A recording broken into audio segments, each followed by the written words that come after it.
This podcast is intended for mature audiences. Viewer discretion is advised. Ron Mehr, welcome to the Bass Galaxy lair. It's a pleasure to have you. Yeah, you as well, bud. But I guess I'm here to talk bass fishing and drink Miller Lights that you stocked for me. That was pretty sweet. There's no rules in the galaxy. I just want you to remember that. Mm-hmm. And if you misbehave too much, we can cut it later. It's going to be a lot of editing. Golly, I expect better from you, to be honest with you. There probably will be. I'm pretty mild-mannered. Well, cheers, buddy. I think this is our first time in the lair. I do not have any racks on the wall. So it's quite different than your lair. Oh, you showed me a few pictures before, but... Oh, we're talking deer now. Yeah, of course. Sorry, you weren't supposed to talk about those. Edit number 1. Now we're keeping it. All right. Who doesn't like a nice rack? Not this guy. Speaking of which, I guess, have you filmed any episodes lately, Mr. Outdoors Amehrica? I have a bunch that are set to go out here shortly at the end of the month. Actually, before, so most of the deer seasons, the archery season is going to be opening at the end of August to the beginning of September, and so I've got a really good one from North Dakota last year that's going to come out first, and then we go to Missouri after that, and then we go to South Dakota actually twice after that, and then we go to Nebraska, and I feel like I'm forgetting one. But anyways, yeah, we've got a lot of them coming out, and we've already got like 6 winter fishing shows, we'll call them, that are going to be coming out after that. So in the November, before the spearing season and the ice fishing season gets started. So yeah, it should be a really good and a really fun year. There's some pretty cool shows that are coming out. One of the winter fishing ones that I'm most stoked for is, and I don't even know how to bring this one up, but so you know how much I believe in moon phases and stuff like that for smallmouth. Yes. And I've actually proven that to you in one tournament on. Oh, James and I learned the hard way one tournament, which we didn't practice for that. I don't think we practiced at all. We might have practiced. I don't think we practiced. No. So that might have been your first downfall. That was our first downfall. B, but this was the end. You were 8 steps ahead of us. Yeah, this was the end of July, and actually where we're going for the Champions Tour, for the championship. This was the end of July, and there was smallies on beds yet. Mm-hmm. Well, one episode that we've got coming out this winter is the literal middle of winter, and we are fishing smallmouth through the ice, and we have actual camera footage of a male and a female on a bed. Wait. I'm letting this out now for the first time, but you will see it, and you are going to be like, oh my God. We know so little about smallmouth that I'm not going to try to convince you. You have to watch the episode and be like, what in the literal bleep is going on here? I've got theories now hearing this. I like, at first it was like, no, they'll spawn late summer, and now I'm hearing winter. I'm thinking they're a lot more like us than I think. They like doing it for fun. I think they like doing it for fun, maybe. You know? Is that that's maybe my theory now. You might be onto something. Because unless you have 65-degree currents 35 feet down, which I think is highly impossible. Unless the turnover has that dramatic effect. Or are we talking 8 feet of water? Or are we talking... It might just be when the moon is bright on a Saturday night kind of deal, but... No, this was in probably... This was probably in... I think we're at that point when we've got those... I think we're in like 28 feet of water. Deep fuckers. Yeah. And this is in late February. Or no, I take that back. This is in the middle, or the first part of February. I'm sorry. So when we're Try to remember all targeting the these shows. bass, it could be their third time spawning. Or their 12th. We think it's what? the However, first. there's You think it's however the many first moon there- wave? there is. You think Yeah. it's the first wave? Nah. Yeah, they've been that's- up there it's the 15 third times. wave. Yeah. Your third wave's the fifth wave. Yeah. It's So it was a full moon deal, though. it's a moon deal. Yep. Because it's you wait till you see it. I'm not going to convince you, and I want everybody to go watch it anyways. But it is some, and these we're not talking like pound like males that are on a bed here. We're catching 4 and 5 pounders. Like, Sweet heavens to Betsy. What state is this in? this is in our state. I figured. I'm not going to let out where it was because that would be bad for the fish that are in those depths at that time of They're year. vulnerable. They're vulnerable, and you got to take like really good care of how you bring them up, because not only is there an air bladder situation, but there is a lethargic situation too. And I shouldn't even say that. They're not as lethargic as you think, but it's the water's so cold that the recovery doesn't seem like it is the same as in the summer, where everything is you're not going to see a smallmouth come flying 3 feet out of the water in the ice. But they're still having that same, like, I'm going to get off this hook kind of mentality, and I don't think they can recover the same in the middle of winter as they can in the early spring or late fall or whatever. The heat of summer, we kind of know what smallmouth are like. That's not really good for them anyways, but I have a place I'd like to take you this winter where they winter in 8 feet of water, and it's certainly just plenty good for them, probably. If you're willing. I just don't have the equipment. So, I can put us on them, but I can't drill any holes without you. I might even know which spot you're talking about or lake you're talking about. I would love to do that We and won't say film that an on here either. intergalactic Outdoors Yeah. America. Absolutely. And I know there's gonna be people tuning into this YouTube channel of yours after what you just spilled. I think that's got to be the first time that's ever been spilled out there, and I think it is, and it surprised the heck out of me even when we saw it, because we actually dropped an underwater camera down on them and watched them like swirling, and the like- dude was banging the eggs out with its head. Yeah, like the wiener was out there and everything. It's just Full Yeah. 6 to midnight straight, full on. Sorry to interrupt.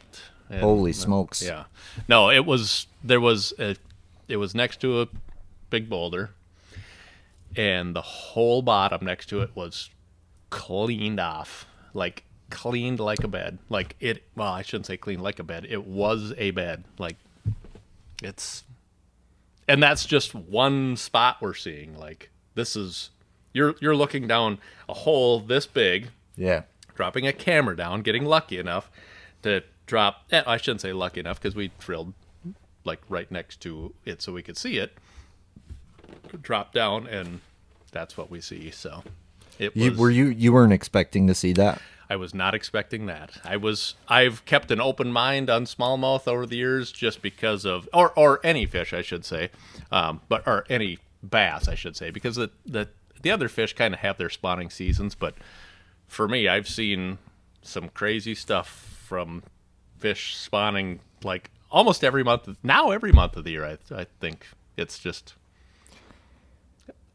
Do you think us playing with them makes them do it other times? Like if they get dragged off for a tournament, right? Do you think they're like, man, it didn't work that time? I'm not a biologist by any means. I just go with what I see. Jessica, we got to try this again.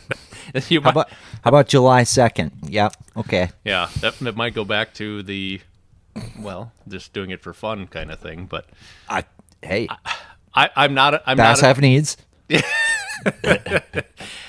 I'm not a biologist by any means. I just trust what my eyes tell me. All right, y'all. I just got back from Thorne Brothers, and I probably found me one of the sneakiest little killers that I've ever seen in my life. This is the Witch Flat Reel. from YG Labo. This is a bait from Japan that you've probably never seen before, and I'll give you a little close-up of this bait here.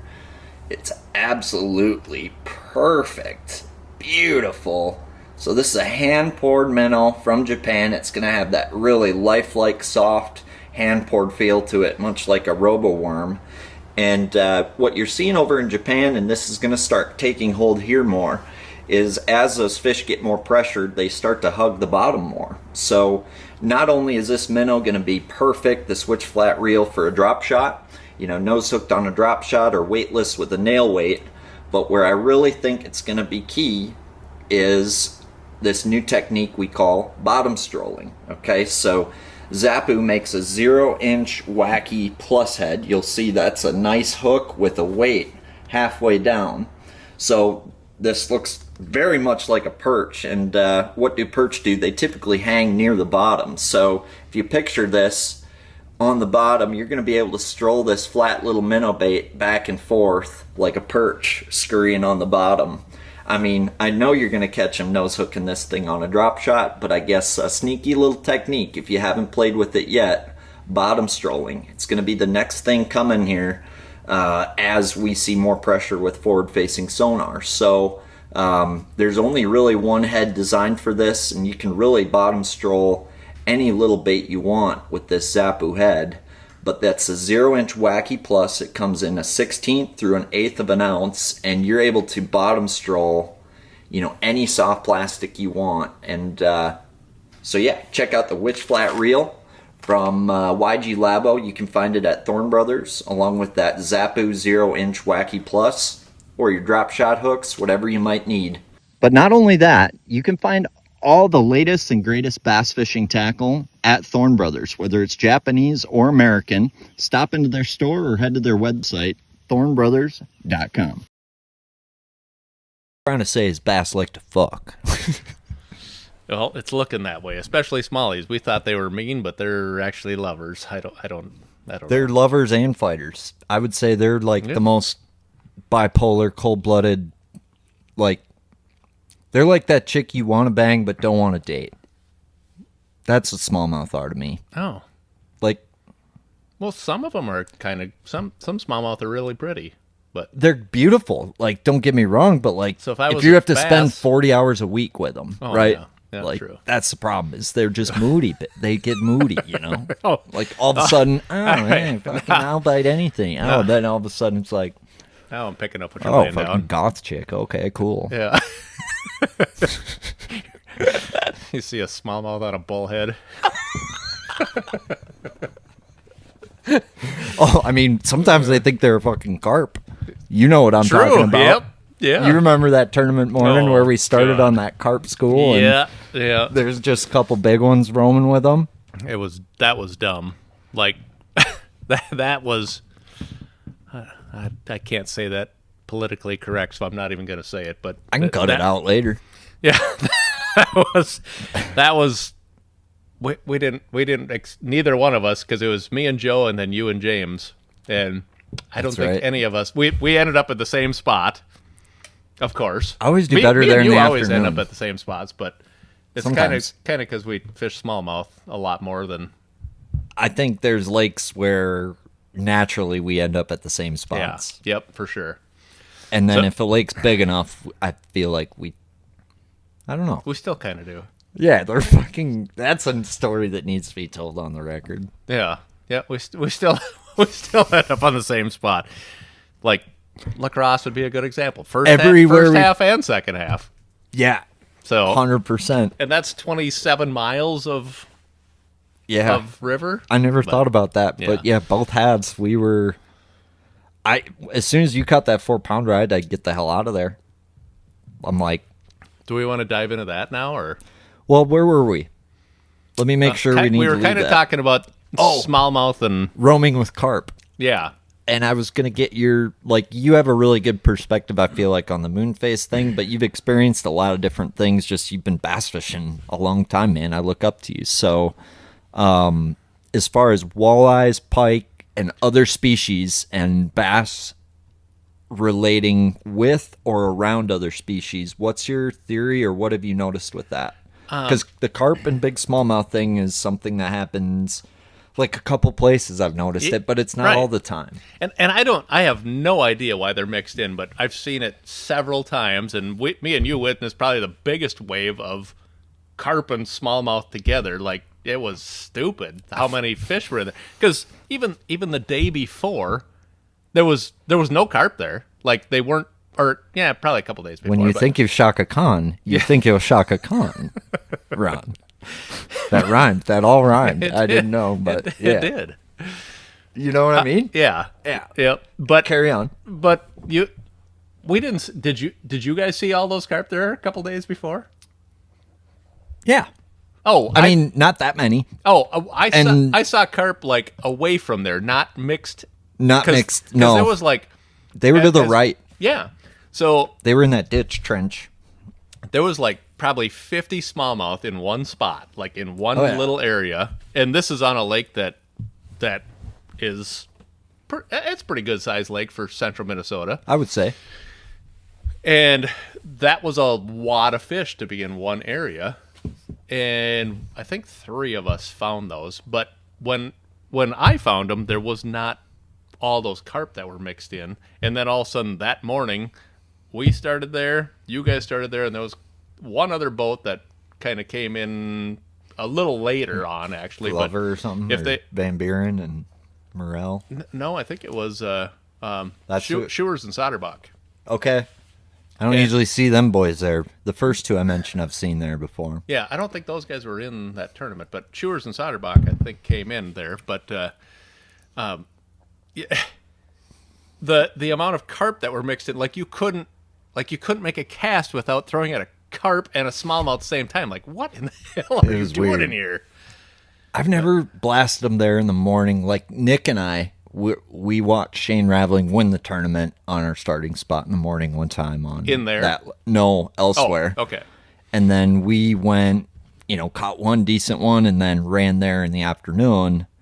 Made as much hay as we could, lost to him by like a quarter pound. Oh. But like I made hay there in the afternoon before, but I've never blast them there in the morning for whatever reason. And I've started there multiple times, and you maybe catch one or like a couple, but you never not what I see when that sun's up in the afternoon. That's what I see out of a lot of smallmouth spots is that. Especially because we're talking about a 6-7 foot area. Yep. And anywhere from, that even up to 1 or 2 foot area, but 1 or 2 down to like 6-7 foot, it's the hotter it can get. The hotter it is in August, the hotter it can get, and the slicked off calm it gets. It's almost like they just want to go sunbathing, and you get to those spots in the afternoon and they will eat anything you throw at them. It's just smallmouth. It is crazy how that works. And timing, I think, is a big aspect too. Yeah. I think smallmouth are willing to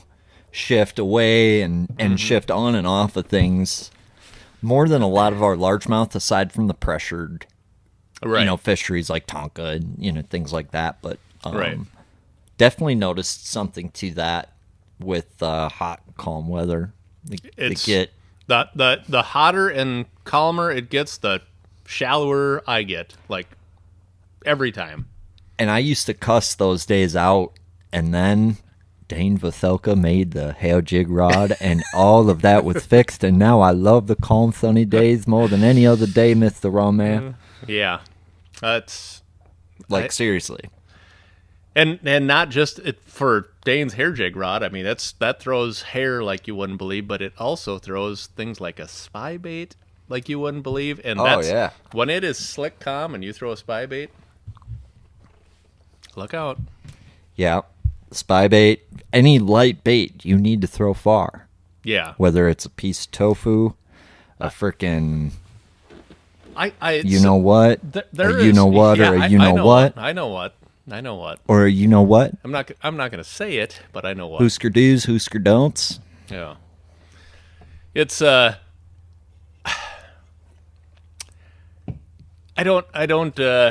can't dive too deep into that side of it, but if Dane's rod is like it should be worldwide. Like that thing, that hair rod is like the perfect rod. And I've used a ton of different ones because I've fished hair for a lot of years. Like it started in Canada basically and kind of made its way slowly down about 25, 30 years ago, I suppose. And it was hush hush down here for the longest time. Even in Canada, it was a long hush, time. Hush hush. But nothing stays hush like that anymore. No, there's not anything that does. Now it's all they want to. As soon as it works, they want to market it, and you have it for like one season, and that's it. Yeah, you kids, you better freaking thank the world for that young internet. You can freaking hack time. We used to have to spend that time. Now you little bastards can hack all of it. You had to pay the price for many tournaments with people whooping your ass, and then all of a sudden you realize what they were doing. But that hair jig worked so well, and there was years ago a 7-foot rod was like that was a pretty long rod, and that's what you threw everything on, and then Dane developed the hair jig rod, and I remember the first one I bought, and I'm like, where the hell has this been for the last 20 years? Or, well, maybe not 20, because I've had that rod for quite a few years. But it was, it made the biggest difference in the world. Like, you have to, especially on Clearwater lakes, to get that bait out and past where you can see. You couldn't do that with a lot of rods, and that rod did it. And to your point about that sunny, calm day, they're easy to catch unless you get too close to them. Right. And that was like, I'd heard about this hair jig thing, and I was by no means, one of the first to throw it. But I am proud of being a big part of that rod because I think I was the one who asked him for that. Yeah. And I remember Sturgeon Bay playing with Prototype, and then the one that I had is close to that. And it's amazing, where having a specialty rod, specialty setup, and this new concept was like hacking a lake. Mm-hmm. Like, you could catch every freaking smallmouth that you put that thing in front of, like, until, like, word really got out. You know what I mean? Right. And in the last 10 years, it's gotten harder to catch them on it. Like, I don't throw it much at all anymore between you and me. I throw it way less than I did 10 years ago. But with that being said, I still throw it. But, like, if you're it's a great way to cover water, and it just seems like, what I've replaced it with is just a 16th ounce ball head and a 2.5 to 3 inch minnow, and literally creeping that around. But just because I think that's a little different, and obviously a few other things, but it's amazing how much fishing is like, it's like kind of like the technology curve in general, right? Like, you started on a typewriter. I did, actually. And that moved like this, Ron. Yeah. Like this. And now it's like sex robots. What? AI. Do you have one of those yet? Not yet, but they're out. Like, they're coming. I won't be buying one. It's freaking... So are you, apparently. It's no. I got that. It's a good one. No, but like, I forget where I was going with that. Fishing's the same way now. Like, we're conditioning the fish quicker, I think, now, like, to the point where when you can see them all and you got something in your hand that they ain't seen yet, like, the amount of fish you throw at, you catch more than you don't, right? And like, when you catch 1 out of 10 versus 5 out of 10, it's a big difference, right? So, like, and we've never been able to really see that feedback even until recently. Yeah. And I don't know what rabbit hole we've just gone down, but that's where it's gone. We're still in orbit. Long story short, it's getting harder to catch them on just hair. You have to evolve. We can see every fish now. Smallies are especially way easier to see than largies typically. I shouldn't even say it that way, because you can, with what we've got now, you can see the largies in the grass up here. You can see the largies that they don't have grass in a lot of southern reservoirs, and you can see all those fish, but the smallies will roam a lot more than a largie will. So you pressure the heck out of the largemouth, but the smallmouth I still think are way smarter. And like, if I've seen where largemouth don't care about the echo off the transducer, but smallies, if they sense it, they're going the other way, and I've seen that a million times. Yeah, what have you noticed with that? Is it more of a distance thing? Like the you got to stay the farthest away you possibly can. Turn your, like, I have two transducers on my trolling motor, one for forward facing, one for perspective, and as soon as I can see them, I'm like turning till I can make sure I can make the cast right, and then I'll turn it back, make the cast, turn away, and then if I know it's going to be close, or if I know they're aggressive, then I'll turn it back right away. But they're getting a lot harder to catch than they were when forward facing first came out. Because when it first came out, I'm like, I'm going to win every tournament there is. Because I was there was several people that had it, but I was one of the first ones around to have like the good units. I'm not going to talk about what they are, but the good units, and the stuff you could see was like, oh my God. And you would throw to them, and they would, like, say you're throwing at a smallie that's suspended, feeding on a bait ball or something like that. They'd never seen that before, and they'd just come flying up. Like, they didn't care about the bait ball they were sitting on. They just come flying up, and you got it. And I was like, well, this one's over. And then all of a sudden they sold more units, and now we all have them, and now we're all back on the same playing field. So, right. I don't. That's why they keep talking about all the different rule changes in every scenario. I don't think it's going to make a bit of difference. The cream's always going to rise to the top. Is what I think. I don't care if they can say, yeah, the younger guys are going to be out of it, but no, they're not. They put their time in, and they work. Like all the guys that are good, they work. All of them. Yeah. So they're going to figure that out too. It's not just the forward facing, and that doesn't pertain so much to us up here because we have so many lakes that have weeds in that it's kind of it's a little different scenario. Like, you can still catch them even if you don't, but it's so much easier on the southern reservoirs to catch them if you have a scope. But you can still catch them without a scope too, and the guys that are good at it or that are the best of the best they're gonna catch them anyways. So, well, I mean, look at Sabine. Yeah, prime example. Yep, exactly. Yep, exactly. I mean, there's a lot of labeled scopers who caught them. Easton being one of them. Mm-hmm. So. Yeah, I don't think it's going to make a difference. It's kind of fun. Like, Major League Fishing this year you get an hour or a period that you can use it, and 2 periods you can't, and that's kind of a different deal because you got to decide when you want to use it and when you don't want to use it.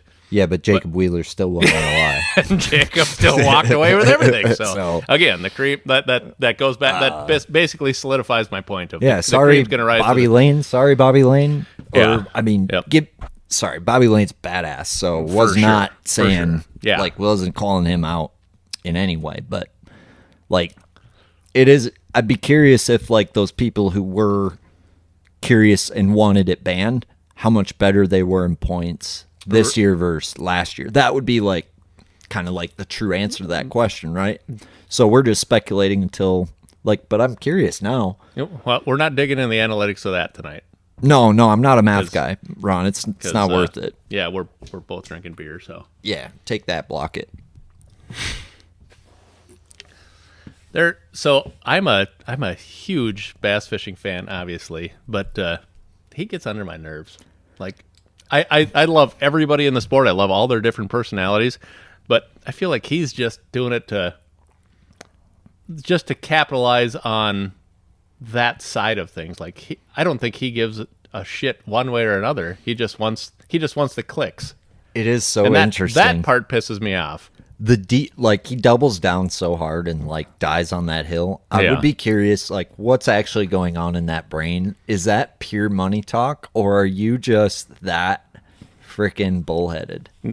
Yeah, I think the money talks there, and I think he's laughing all the way to the bank. I think it is all too. You, me, and the fence post. I think. Introducing the chicken rod from Vocelka Fishing and Customs. This is the perfect rod for swim baits, chatterbaits, and big hair jigs like the chicken that's become so popular in Minnesota. This is a 7'6" heavy action rod with a moderate fast taper. The perfect action for landing those fish on a long cast, cover in water. Introducing the chicken rod. Visit vocelkafishing.com. It is too, and that's fine. As far as a business aspect goes, he did great. That's what you want to do. But as far as a bass fisherman, I lost a lot of respect for him. So, and if you're on your way out and you ain't looking to make a lot of friends, take it all with you. You're looking to retire. I got to be honest. Maybe that's his only. Maybe his 401k is not there. Maybe he doesn't have a Roth IRA. Maybe this is it. And in that case, fuck him. Whatever. Well, there you go.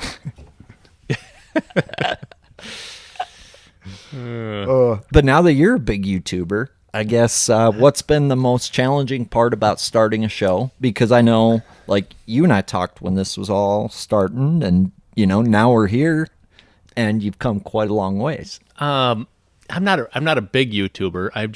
I wanted. So here's how it all started. For years and years, I was being facetious when I said YouTuber. I got it. But for years and years, I went across the country, hunting and fishing and stuff like that. And every time I would mention it to somebody or put it on Facebook or something like that, everybody'd say, "Did you record it?" I'm like, "No, I can remember everything that. Why would I record it if I can remember it?" And they're like, "Well, we want to see it too." And I'm like, "Well, I really don't care if you want to see it. Then come with." And then a couple of years ago, I'm like, "Let's just try it and see if I like it or not." And I remember the first time I did record my hunt was in Nebraska, and I shot a 171 inch a booner on camera. And I'm like, and it was terrible camera work, but I did it, and I was like, that was really fun. Now, but I get to the point where everything has to be perfect. So if I'm going to do it, I'm going to do it better than the last time and better than the last time. And so I said, okay, I'll try this for the next couple of years. And I liked doing it. But every time you're like, no, I could do this different. So then you keep trying to make it better. And all of a sudden, before you know it, you got a YouTube channel. And well, I guess here we go. So, and it's something that I can still go across the country doing what I enjoy. And other people get to watch it too, which is, I guess, a bonus. Oh, it's sweet. I mean, if you think about it, your audience is huge. People who hunt. Yeah. More people that hunt than bass fish in the state of Minnesota. And I got to imagine that's probably true in Iowa. I got to probably imagine that's probably true in Wisconsin. I know it's true in the Dakotas. For sure, yeah. So, from that aspect, dude, I think it's super smart, and it's what you love doing. So, it's you're doing it anyway. You might as well take people along with you, and I think people can vibe with that and relate with that a lot. So here's the funniest thing of all that is that I started the YouTube channel as Outdoors Amehrica as a way to bring basically what I love to do. My passion is deer hunting. I hunt muleys and whitetails all over the country, and that's my passion. And I started that channel for that, to bring people to that. Well, as most people know when they're starting up a YouTube channel, if it's something that is off the wall, like hunting and fishing is, you're not going to have huge growth in the first little bit. So that first year, we put out the first 5 episodes, I think, came out of deer that first year, and they didn't go that great. They were getting 1,000 to 2,000 views an episode. That's not bad. Well, no, it's not good in that though. You're not going to make any money doing that. Right. And so in the wintertime, a hobby that I've always had is spearing northern pike.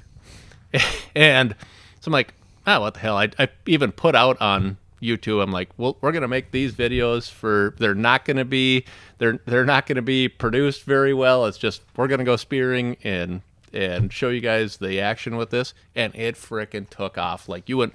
They're all over the world. I had people messaging me from Germany. They just loved seeing that. I had to hit. Das ist was. I had to. I actually took 7 years of German, so I understood a lot of it. But sometimes I had to hit translate. Like, what was that? Kommen wir mit den Boosterschule?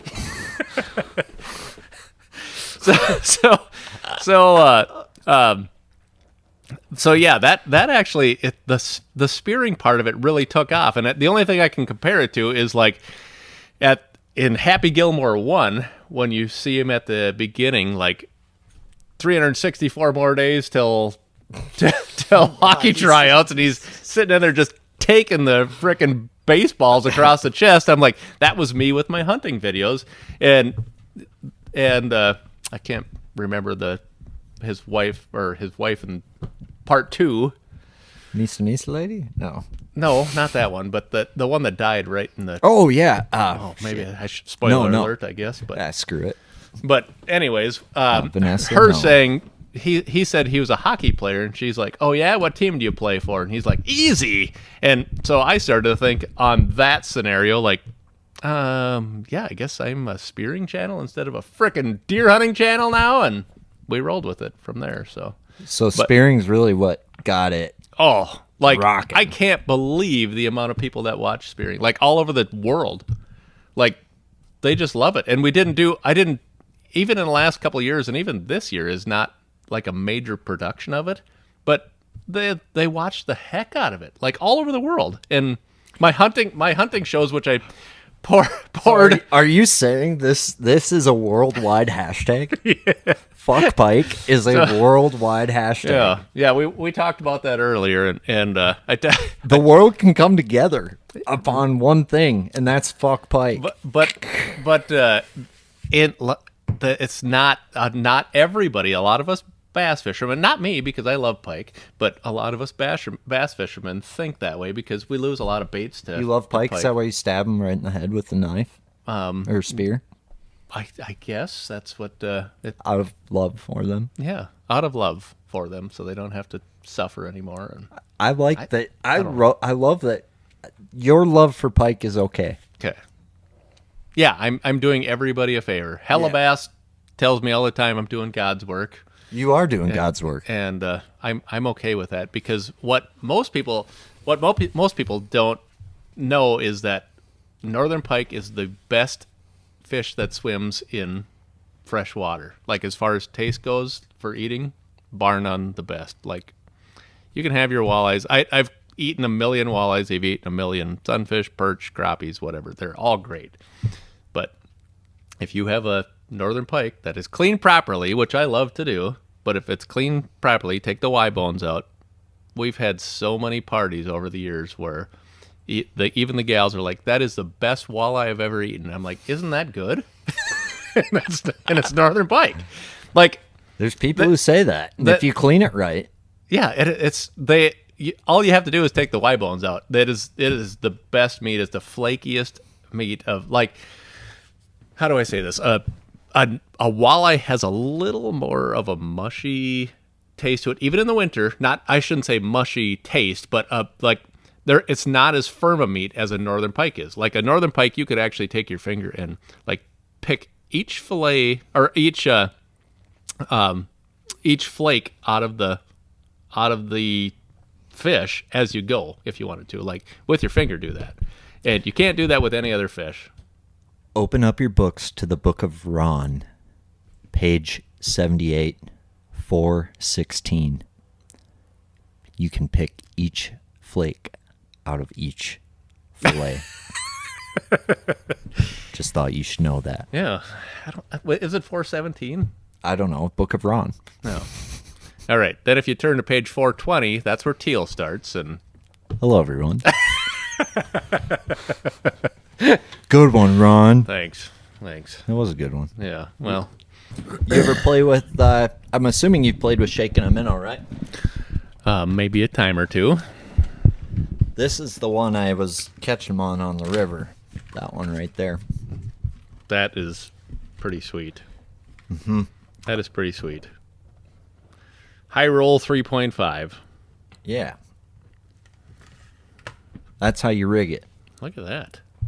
And like, I don't know. The big thing I've noticed is like it's hard to get a minnow that size to roll if that's what they want. Mm-hmm. And that thing, it's like you shake it like a drop shot. Yeah. Gone. Freaking absolutely wobbling. I didn't even need to do nothing besides.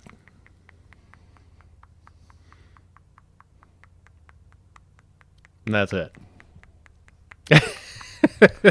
That's it. So do you tie a rapplin knot on yours? No, with this thing, I just tie that jig head straight on, just like that. It's got that divot in the top of it.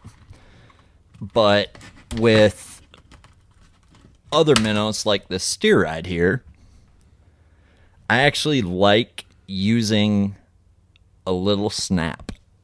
Oh, okay, yeah, that would be another way. And then I'll pre-rig different ones, and then I'll be able to change my weight, my size, all of that stuff just on the fly. And I feel like it gets that bait rocking real easy. But what, like with this thing, with that channel on it, and there's a divot in the head for your ball head. Yep. Like the thing works itself, and I think most people have a tendency to overwork like that high roll and stuff. But I noticed you were more on a cranking deal. Were you? Was that for the river? Yeah, was that a lipless crank or a diving crank? That was a diving crank. That was actually Just curious about that. I just showed you mine, so I was just asking about yours. Okay. Well, mine was a old school wigglewort, which was, I've thrown that for years and years and years, and they eat it from Canada to Texas, and it's just Dude, it's a good plug. You can't I still have some that they pay big bucks for on the internet. Like, oh yeah, how many? Not enough. Just wondering. I'm a fan. Yeah, the OG Wigglewarts were like nobody's ever duplicated them. Like you can get fish to bite on anything you throw. Christ, you got a ball sack there that you throw at them, and they bite that like you wouldn't believe. No one's duplicated it. Exactly. And I think like that can be said about a lot of baits right. that have been duplicated. So if you've got to cover water, and especially in that situation, that was a little different scenario where we were there.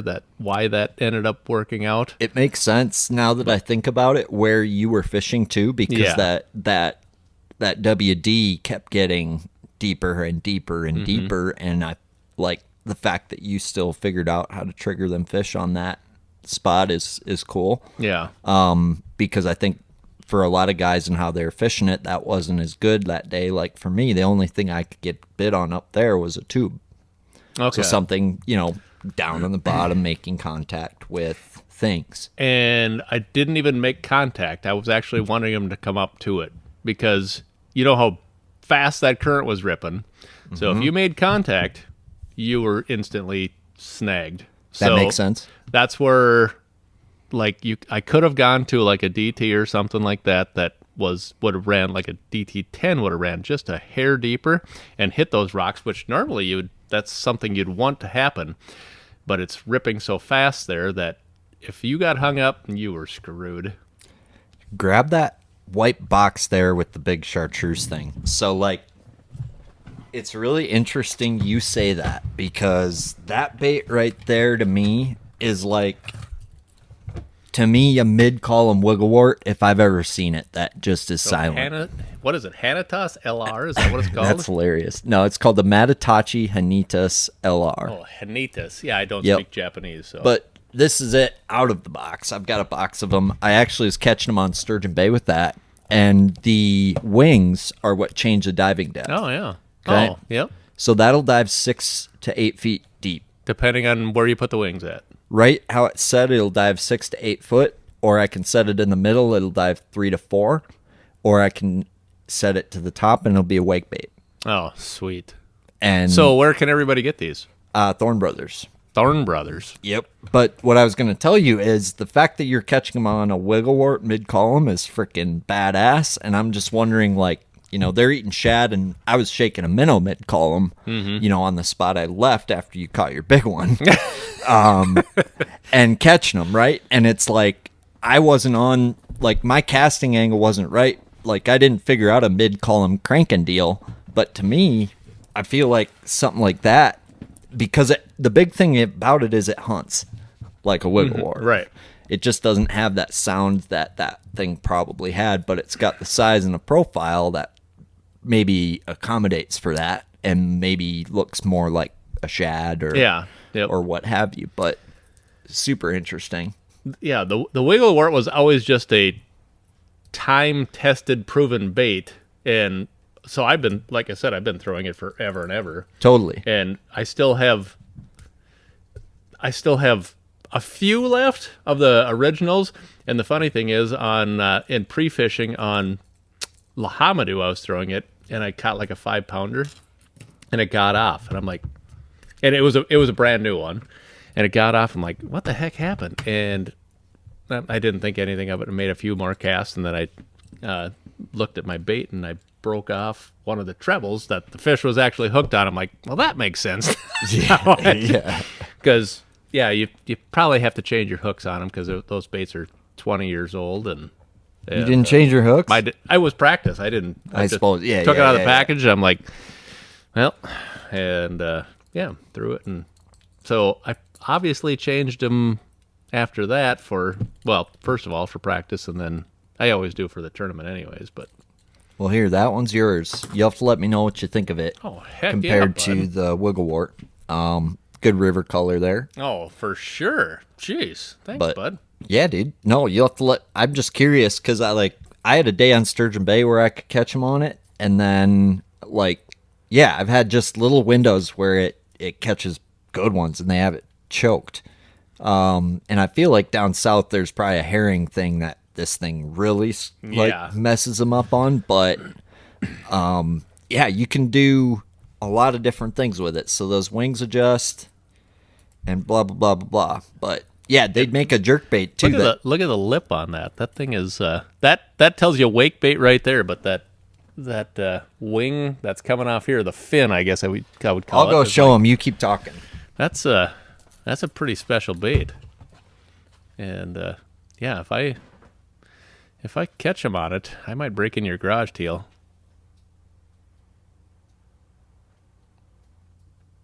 That's pretty sweet. So, say the name of that again.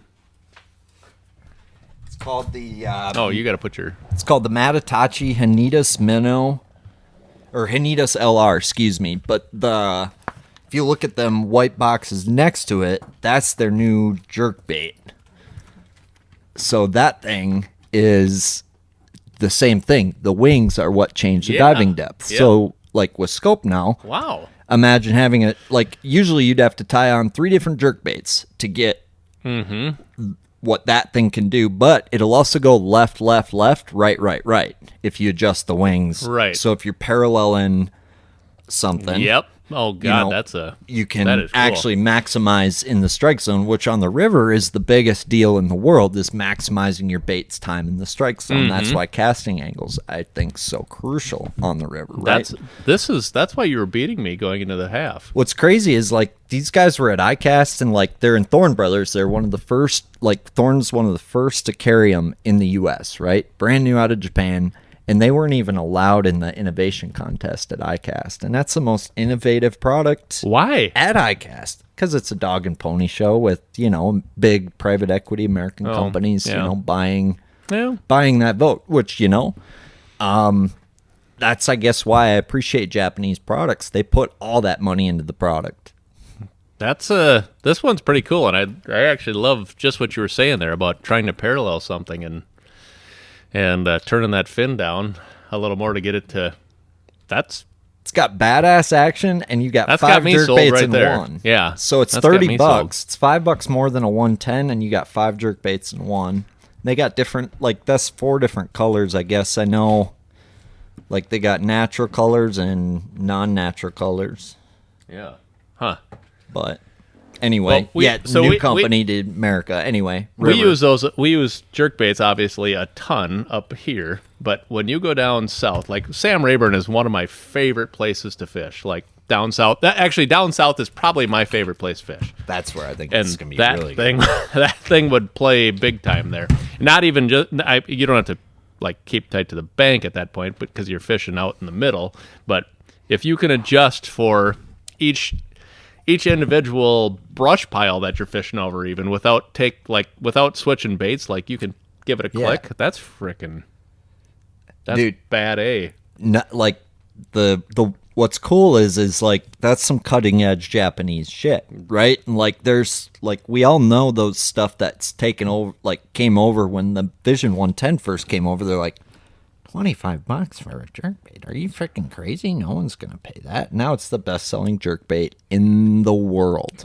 We all pay for it, you know. So like, yeah, that's I guess super cool cutting edge Japanese bam bam. Yeah, but. Anyway, back to the river. Back to the river. Yeah, you want to talk about that? No. I don't either. I'm depressed about it. I don't either. It's a depressing story. I'm really happy for Walker, though. He's a friend of mine. So just for the record, like the story and the depression that comes with it for us is there's no love or there's no hate, all love for Walker, who's a friend of mine. So. Absolutely. And yeah, I've seen that kid coming up since he was fishing with Timmy, and I'm like, kid's smart, dude. That kid is going to be someone to look out for. And well, now he's beat me. I took second to him on the St. Croix, and then the very next year I took eighth on lacrosse. I didn't even come close to. But I shouldn't say that. I did come close to him because I was only sitting 100 yards away. But you were on the next best juice in my mind. I feel like. How do I get into that? The best juice then? Like in my mind. So here's the thing, Ron. Like, I want you to tell the story because you got to experience all of it and you got to witness all of it, and it was all like a surprise to me. But I just want to get on the record that I do feel like, regardless of whether fish were blown out or not, I do think I could have fished my area better and pulled out a punching rod and a flipping stick, because I do think my fish went deeper into the stuff, and I think I could have adjusted and made that adjustment. And I don't know if it would have made up the difference, but I think that was the only thing I didn't try that like I could think of, is I couldn't put the frog down, and when I did, I picked up a speedworm for 5 casts. But hindsight is 20/20. Always. It's like I could have stayed there and went down the shore and won the tournament. Like if I would have literally just went out from there, because those fish were still in there.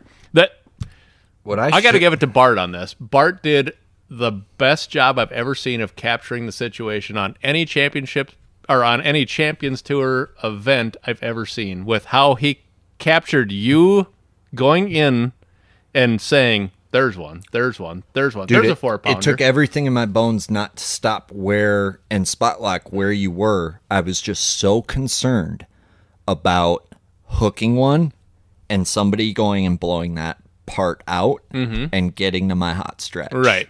You know what I mean?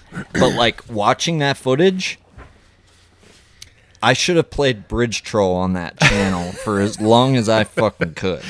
Like hindsight. So let's back up the story even. So yeah, because I feel like from the beginning is where you need to start. So me and you, I've known you growing up since you were like probably shorter than this table.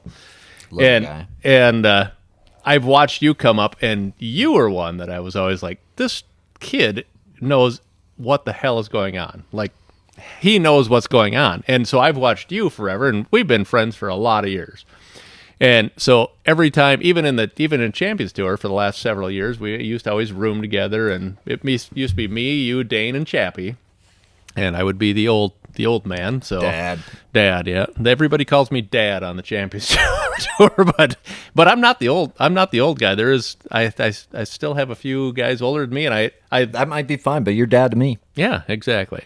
So going on with that, we talked the night of the meeting, and Teal says, I've got the best chance to win I've ever had in any championship or a Champions Tour event ever.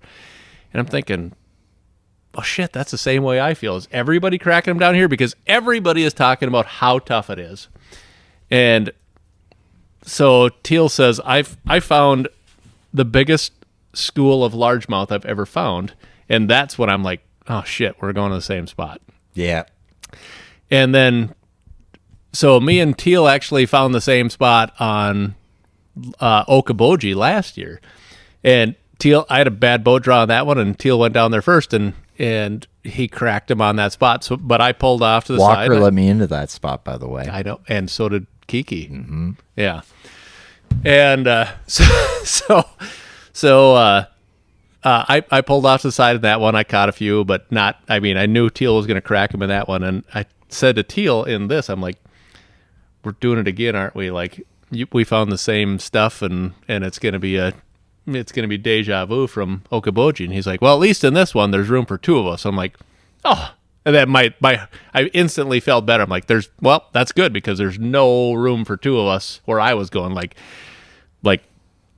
Teal's going to go to his fish, I'm going to go to my fish, and it's going to be, I mean, the river's huge. It's 27 miles long, like Pool 8, like what we can fish. But we obviously get divided up into two halves, so it's not as long, but regardless. So we go through the first half, and me and Teal end up fishing by each other for a little while. And Teal, we're jumping back and forth. Teal, because I ended up the half in second place, and you ended the half in first, which was also ironic because we both needed people to leave our primary areas for us to catch them. Yeah. And so I had two areas, and one had big fish and one had a lot of fish and a few big fish. And I feel like where we were had the most fish, but at just the average, you'd catch little ones mixed in. Versus the spot I ran down to, it was like they're just all bigger. But it was one spot versus there's 5-6 spots, and there's like a couple better spots. And the one better spot had definitely 3 boats that wanted to be on it, plus 4. And then I found out that the other little spots I caught them on, people didn't want to be on as much. So, yeah. Yep. So long story short on that, we both had to wait out our turn to catch them 100%. Behind people. So we go into the half, and it's Teal's in first, I'm in second, and you couldn't set it up any better because we both know that we're going to the fish to win this tournament. And he's been my friend and little buddy for years and years and years, and I'd shed a tear. I will shed a tear when Teal wins his first Champions Tour event, because I know how much you put into it, and I'm just so proud of him. So going into that half, or the second half, I pull off, and I'm about 38 or something out, but everybody's running down the main river channel, and I do some major river ratting stuff to get back to where I'm going to. And I didn't know this, but Teal was one of the first boats out, and he actually took very close to the same path that I took to get back there. Yours was less goaty than mine. I had 2 hairpins off of wherever you ran. I was like, when I followed you back at the end of the day, I'm like, oh fuck, this is way better. I spent a little. I knew where I was going for when we were going to that half, so I spent a little time making sure, because if the water was down, there's no way we would have ran the way we did. I had Monday, and Monday is the way I figured my path, and basically just idled my way out, figured it out. Mm-hmm. Anyway, so, but I peeled off, and all the boats in front of me are still going down the river. I'm like, I can't see any no bubbles, no sign of anybody going the path that I took, and I'm like, oh my god, please let there not be a local sitting on it.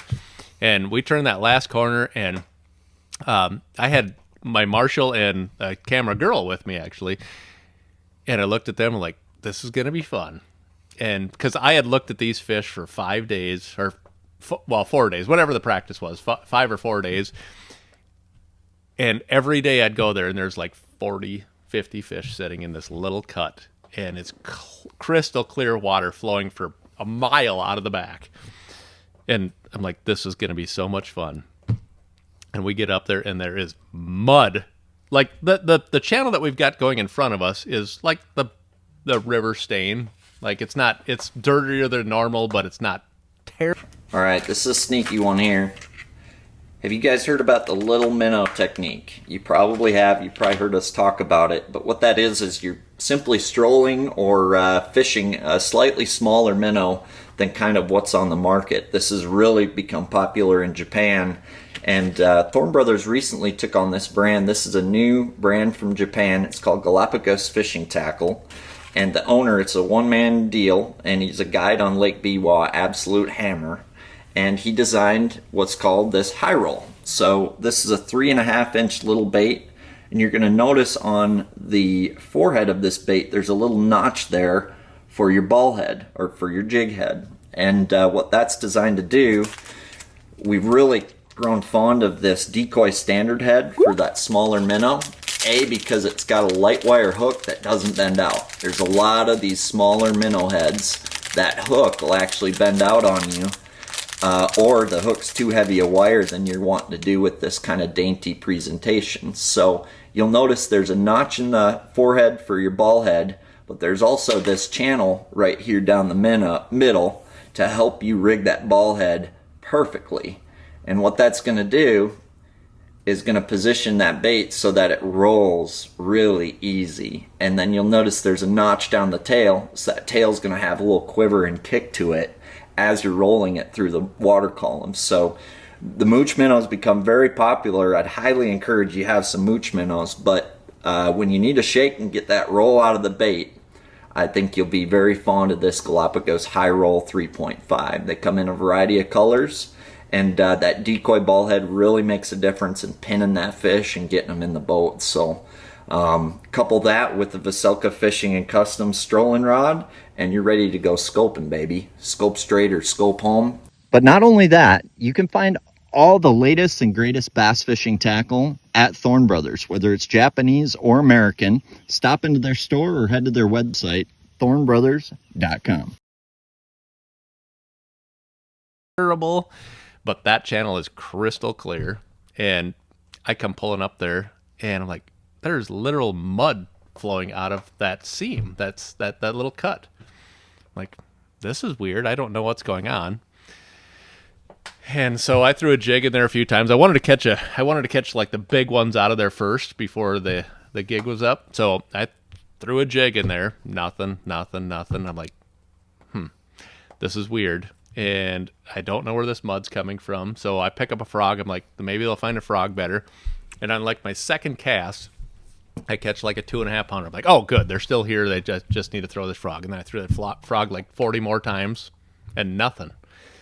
So I'm like, I got to go in and figure out what happened here. Like, is the top side of this like not muddy? And I just need to get above it and catch them up there.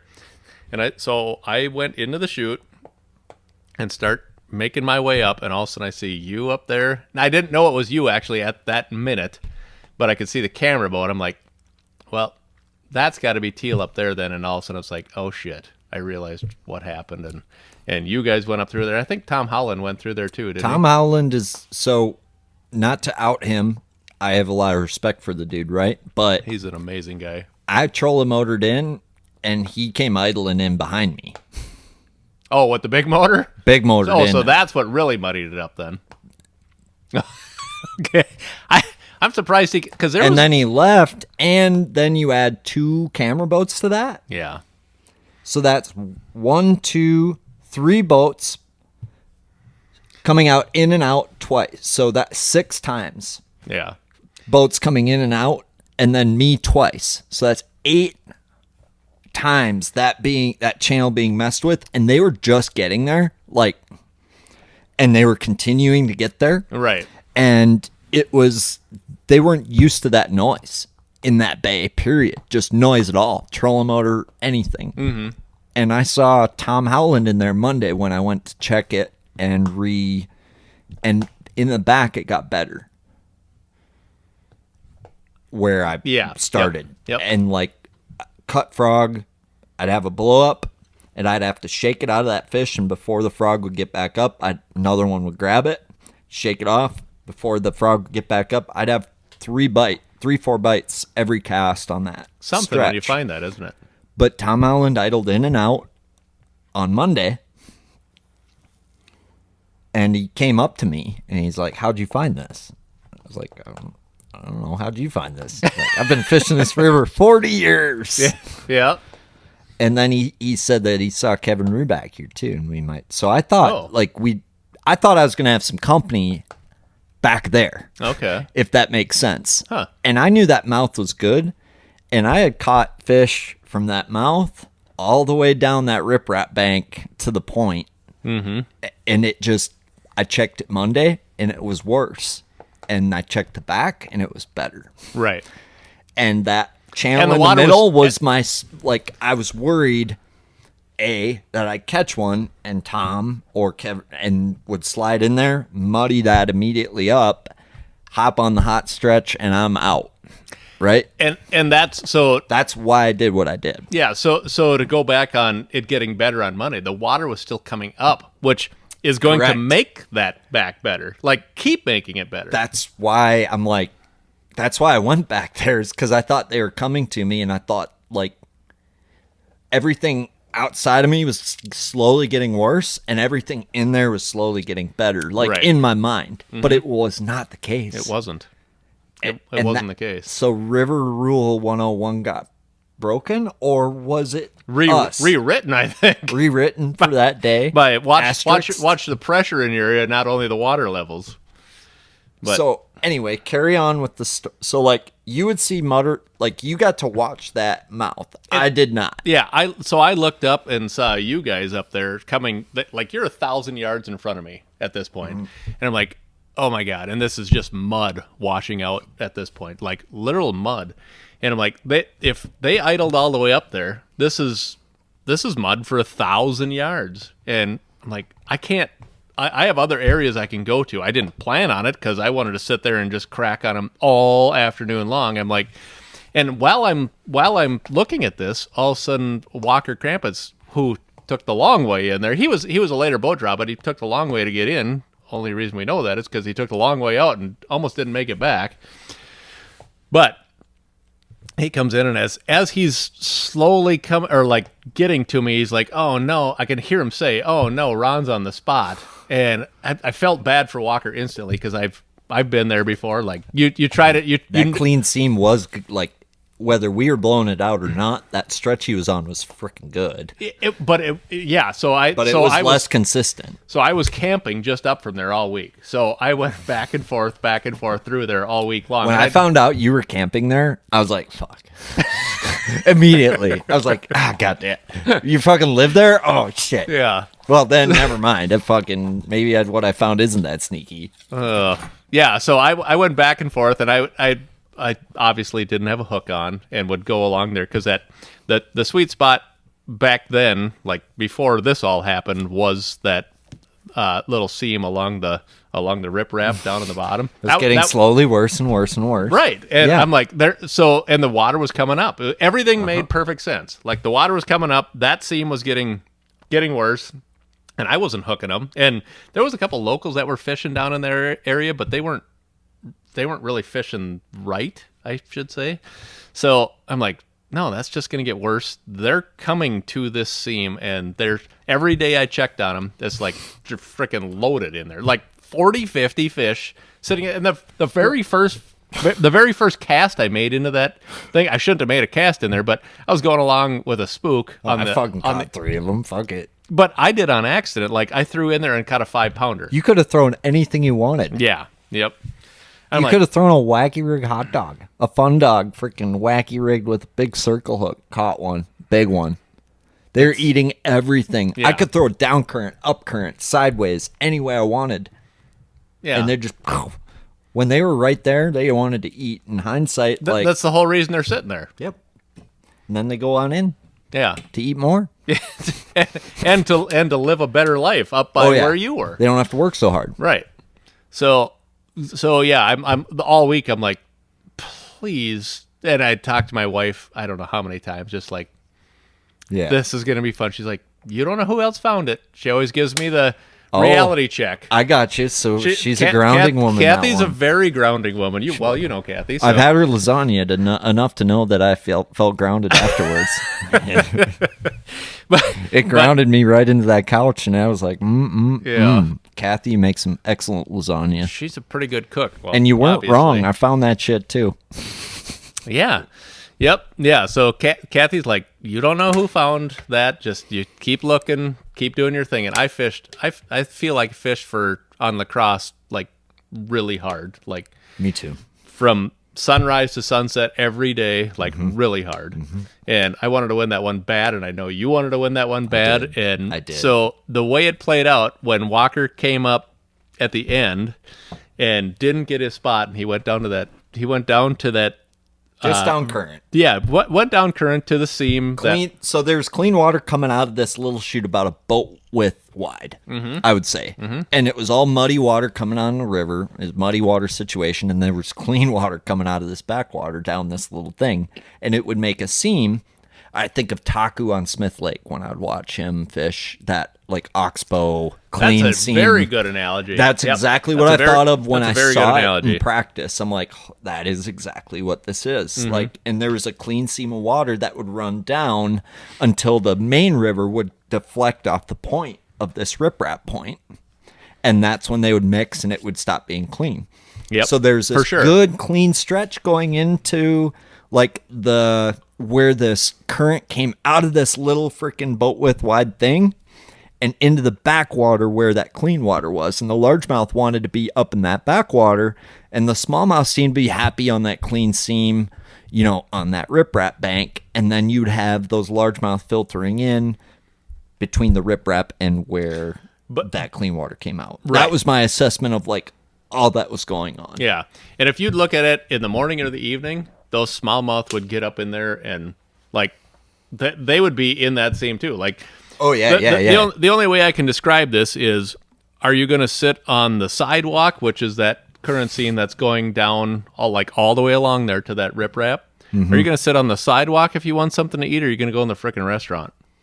And so all of the fish that, like you said, you could throw anything in there and they would eat it. I only caught 2 out of there, and I never made another cast because I knew exactly where I was going to fish. But everywhere down that clean water washout that you're talking about, it wasn't like, to me, it didn't make sense to fish that, because it's like if they want to really eat, they're going to be here. So, and they were there's just so pickier down that bank. Like, I had to be like, Walker won off a bait I showed him, like that style of bait. That is nuts. And like, literally, that's nuts. Yeah. So like, I mean, they were harder to catch down that bank versus like I had 2 frogs rigged down my deck because didn't have to deal with that. Right. Exactly. Didn't want to deal with that. Didn't think we needed to. Carry on. Yeah, they didn't like. That's not, if you know that those fish are in that seam, that is not where you're gonna fish. Like, you're not gonna fish down from there. That's like for sure the second spot you want to fish from. So I'm like, when I saw that water washing out of there and I only caught like 1 to begin with, I'm like, I'm not gonna stay here and lose the tournament. I gotta run somewhere. Right. So God, that's just weird though. It's yeah. Look at that. Wow. And you think the universe would work a certain way, but at the end of the day, I think, Walker's good deed of letting me in that channel at Okoboji, I think, worked to his karma favor. Congratulations, sir. That, and God loves him more than us. It does. See, I told you. And that's on me. Yeah, and me, and you, but for you, I had to throw that in there at the. That was so funny. But it's true.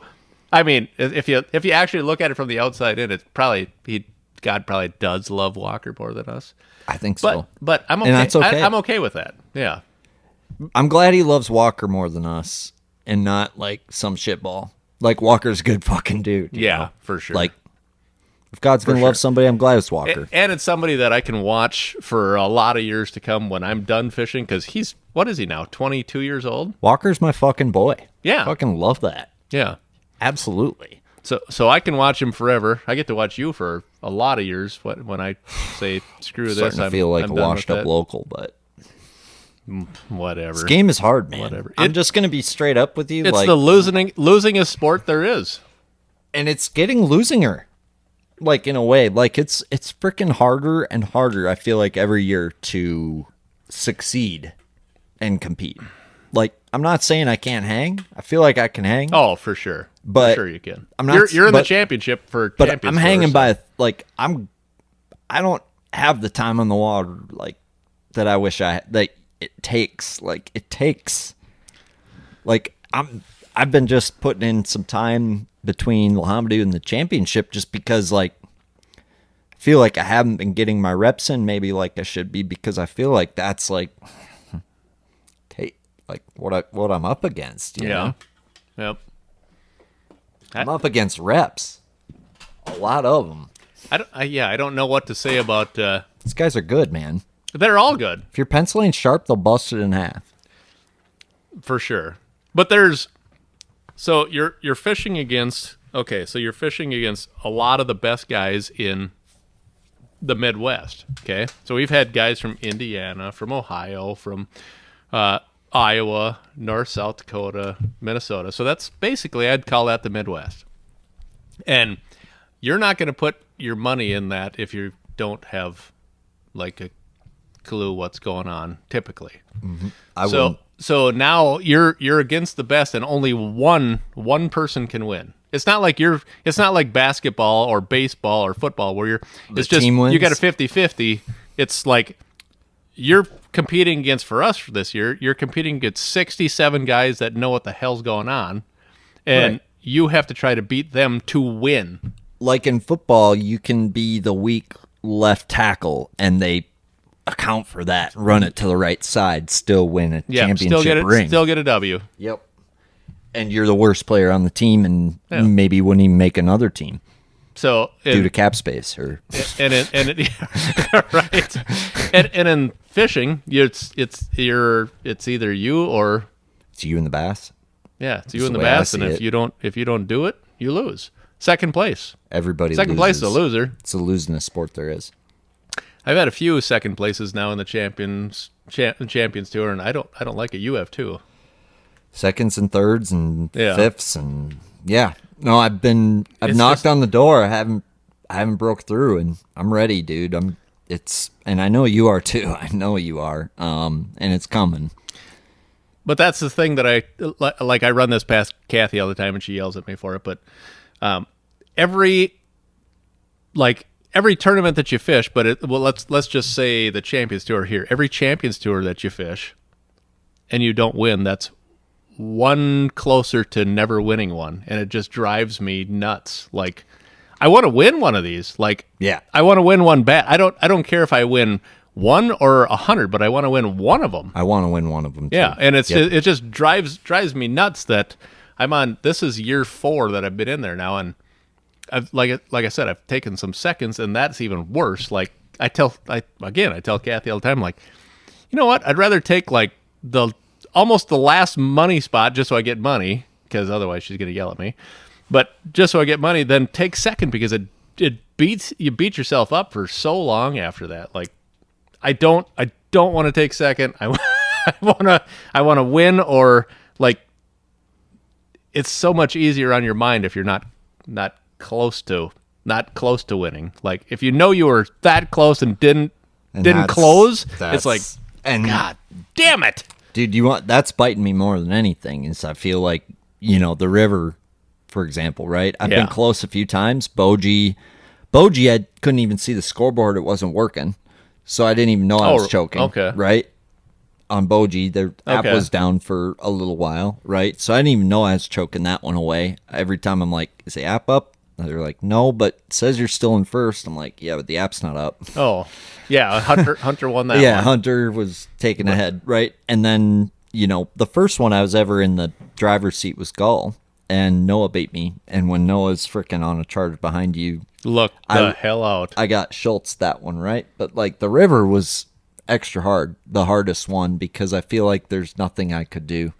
Like, I feel like I made the first decision, I made the second half, and I feel like there was literally nothing I could do to change the outcome of that tournament. You know what I mean? Besides pick up a flipping stick and punch. Yeah.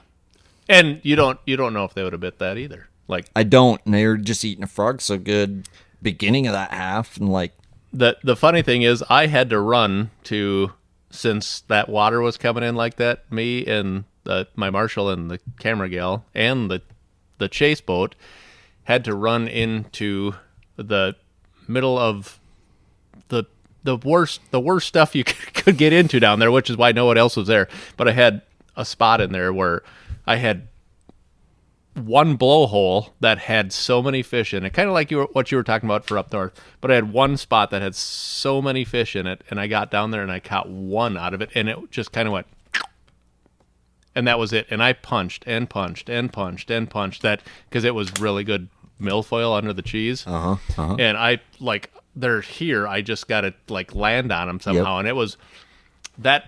Obviously, it was a one small spot that I found, but I didn't want to destroy it in practice. So, but I went down there and I started punching and punching and punching, and I never had another bite in there. That makes me feel better. Makes me feel better. Was it a spot like I was in though? Yeah, basically the same thing. Cool. Okay. I feel better then. Yeah, it was, nobody else was within, probably half a mile of me, I suppose, was one boat, and then another half a mile the other way was another boat, and that's pretty much all that was in there. And it's so I've fished this area in a different tournament too down there, and so I knew that milfoil was good there, and I fished it in practice, and that one blowhole was just holy crap. But it was not even close to what that seam was, so I'm like, I hope to God I don't see you guys on Tuesday, and I did. So, and that didn't work either. So on my way back up is when I hear my marshal, because I fished that. I fished a couple other spots and ripped half my skeg off my boat on the way back up. It's the river. You're gonna wreck stuff. It happens. So I'm on my way back up, and my marshal was a really good marshal too. I like that kid. And he goes, Walker Crampets just took the lead. I'm like, oh no. And the only thing I can think of is he pulled up in the seam there, and they reloaded, the water cleared up, and I get up there and he's not in there. And as soon as I saw it, I'm like, oh my God, I know what happened now. And I'm like, all those fish, like if you're in a house that's on fire and you're choking because of all the smoke, what are you going to do? You're going to get the hell out of there. Yeah, you're going to go to where you can breathe. Good stuff's coming through your gills again. Yeah, so that's when I saw Walker was down there. I'm like, oh God, yep, he's cracking them. And so I'm like, I come up to Walker, and I already knew he was catching them because my marshal told me. I'm like, you getting them? Or you cracking them? He's like, yep. I'm like, I kind of chuckled, and I'm like, yeah, I knew you were. So I'm like, I'm just gonna go up in the So I went up in the chute then, and I'm like, I'm not gonna come down and bother you. I'm just gonna go up in the chute, and he was leading. At that point I was down in like 17th or something, like barely making the chute, barely making a check at that point. So I go up in the chute, and I caught two on my way in, and all of a sudden here comes a camera boat out. I'm like, you've got to be kidding me. It's just like it was the second half, which I was so pumped to get into, was like the worst nightmare I've ever had. That helps me sleep better at night, because every time I think about how like just bad that ended, I think about you. And I'm like, wow, it could have been so much worse. Oh, it was bad. I think God felt sorry for me. Going back to this God thing, I think God felt sorry for me at the end of the day. He's like, I got to throw this dog a bone. And I didn't want to go down towards Walker. That was his deal at that point. So I'm like, screw it. I just went to the north of there, which is up current. Mm-hmm. And I'm like, I'm just going to go up from here. Whatever happens, because you've got to be some fish coming down that want to be there.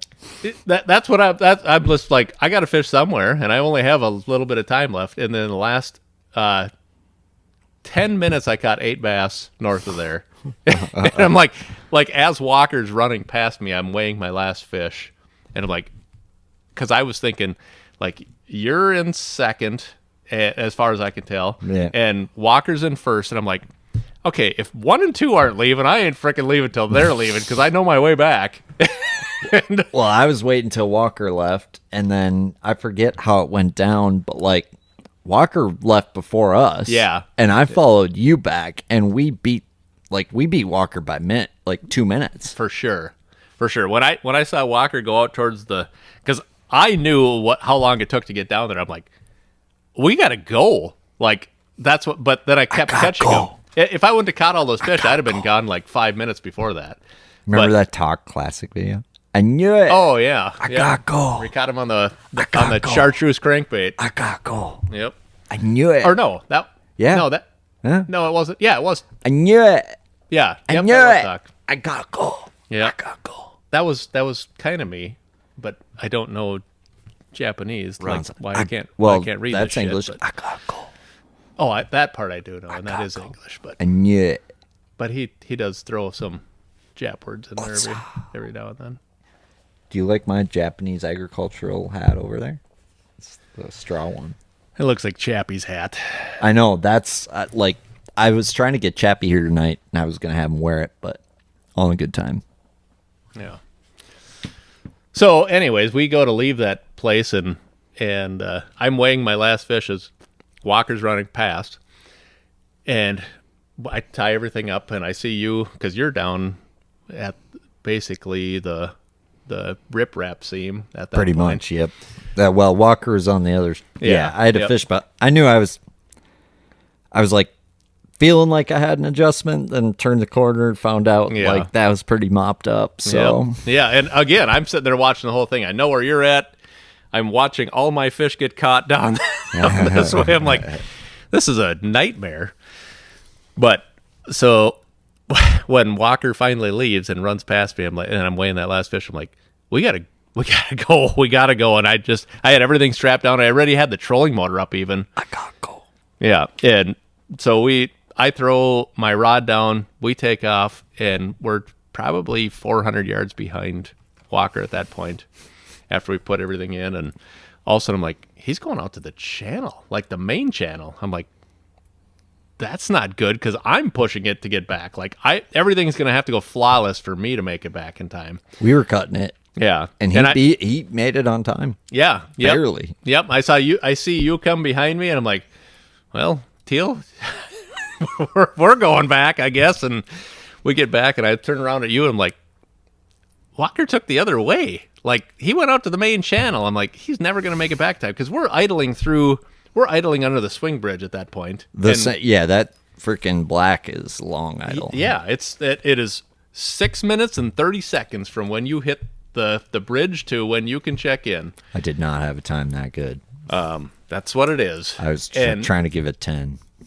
Oh no, that's what it is. And when we got through that swing bridge area, and Walker still hasn't come around that side, I'm like, now I'm starting to think, oh my God, I hope he didn't hit something on the way, because 100%. Because I don't ever want to see stuff go out that way. I hate people winning on a technicality, like you break down or something like that. That's just, to me, it's like, if you're gonna win a tournament, I hate technicalities. Like 100%. So that would have sucked. Yeah. If you're late, that's one thing. If you are broke down, that I just hate stuff like that. Like there should almost be a rule for something like that, but no, we're not even going to get into that. But I hate that stuff. Put it that way. It's unfortunate. I'm with you. But anyways, long story short, I think Walker made it in with like 15 seconds to go in the whole tournament, and the dude won the damn thing. The dude won it.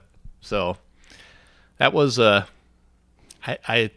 don't know. That was, a lot of people are so impressed with the Vermilion tournament from this year, but the story that goes with the lacrosse tournament is 1,000 times better. Like, I hated the Vermilion tournament. It was dumb. How just so? A bedfish. I'd have much rather caught him in the summer there. Like, pre-spawn or post-spawn, or that's all. That's why it was dumb. Not aside, gay, dumb. Sorry. Yeah. Aside from that, like we set every record in the world on Vermilion. 100 from that standpoint, cool. But like from a fun to fish standpoint, not as fun. Yeah. That's my favorite lake in the country. So I love that lake. Yeah, and all of us do. So it was fun to see what happened then. Like we're never going to see that again. Like, Ever. You probably got a live scope, but I bet you don't have the scoping rod from Vocelka Fishing and Custom, designed to hit those targets right on the noggin on that live scope, whether you're fishing a 3-inch minnow all the way up to a 6-inch minnow, from a 16th ounce all the way up to a 1/4 ounce. This is the perfect mid-strolling rod. Visit VocelkaFishing.com. Check it out today.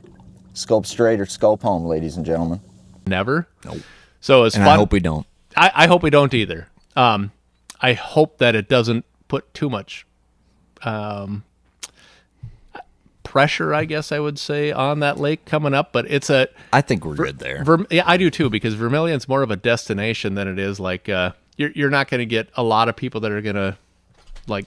You work for it just driving there. Yeah, exactly. It's off the beaten path for sure, and it's still it's the most gorgeous lake in the country. It ain't like that lake by your place. Oh God, yeah. If we would have had that tournament on that lake, well, I don't know if you could fish anymore then. I'm just saying, like, gets fished. There's plenty of people who go there now that didn't used to because it's easier, right? Vermilion, at least they're planning their time a little bit, working for it. Yep. And more acreage. For sure. But the river was such a fun challenge. It was challenge, like a true challenge. Especially that first half. Like, I didn't see it being that hard even in the first half. No, I thought someone was going to run. Yeah. Someone with smallmouth. I thought it was going to be me, or hoping it was, but I thought it was going to be you. I thought it could be me until I pulled up on the first spot, and there's a guy sitting there, and I had to wait an hour for him to leave. Otherwise, because they were busting in that area, like when we're sitting there waiting for it to be 7:00, and there's smallmouth just going. I'm like, oh my God, and it was Olsby, and I love the dude. I do too. He's a great dude. I'm like, I hollered across to him because I'm sitting on the other side. I'm like, dude, you are about to wreck him. And then they just moved out of that seam, and he didn't, like, my marshal's like an hour in, he's like, Tim doesn't have a fish yet. I'm like, what? How? And it's fishing. Like, if you get on the wrong scenario, like, you're screwed, especially on a river. If you're casting the wrong, like, it mattered that day more than anything. Like, in practice, it didn't matter that much, right? But like tournament day, your boat had to be in the right spot, and you had to be throwing right here. Yeah, and then have this, like, depending what you're doing, like, do it right then. Yeah, like, yeah, for sure. If you were fishing something on the, like, trying to fish something through a seam on the bottom, you had like 1 in 10 casts you could make that were like going to be to the fish. But if you were throwing something that was moving, which I think they were eating better because they would come out of there a little further. You could be a little less accurate, but you still had to know where the cast was, but you could be a little less accurate, which I kind of proved because I'm not the best caster, so I probably made some errant casts and caught them still, but that happens. Yeah, but I knew where I had to be, and it was ripping so hard that if I was trying to throw just a bottom bait, you were going to be off way more than you were on. Really? See, depending on the angle, I feel like I've got a couple angles where my bottom bait is there more than any other bait. If it was the seam, that's a different story. Got it. This wasn't the seam anymore. Yeah. So they actually moved out of that seam and repositioned themselves. And where they positioned themselves. On the upturn side? Yep. I got a cast for that too with the bottom bait. that I can keep clean. I am 100% with you on, you can cast a lot of stuff through there, but when it's ripping and you're trying to deal I'm with... not saying it's easy. Right, exactly. And you're trying to... And especially if it was a 5-fish deal, I wouldn't have probably even thrown the bait I was throwing. Like, if it was a 5-fish deal, I'd have sat there all day and just been like... And just waited for him, because I knew that in a 5-fish deal, that would have been... I would have had 20 pounds there, I suppose.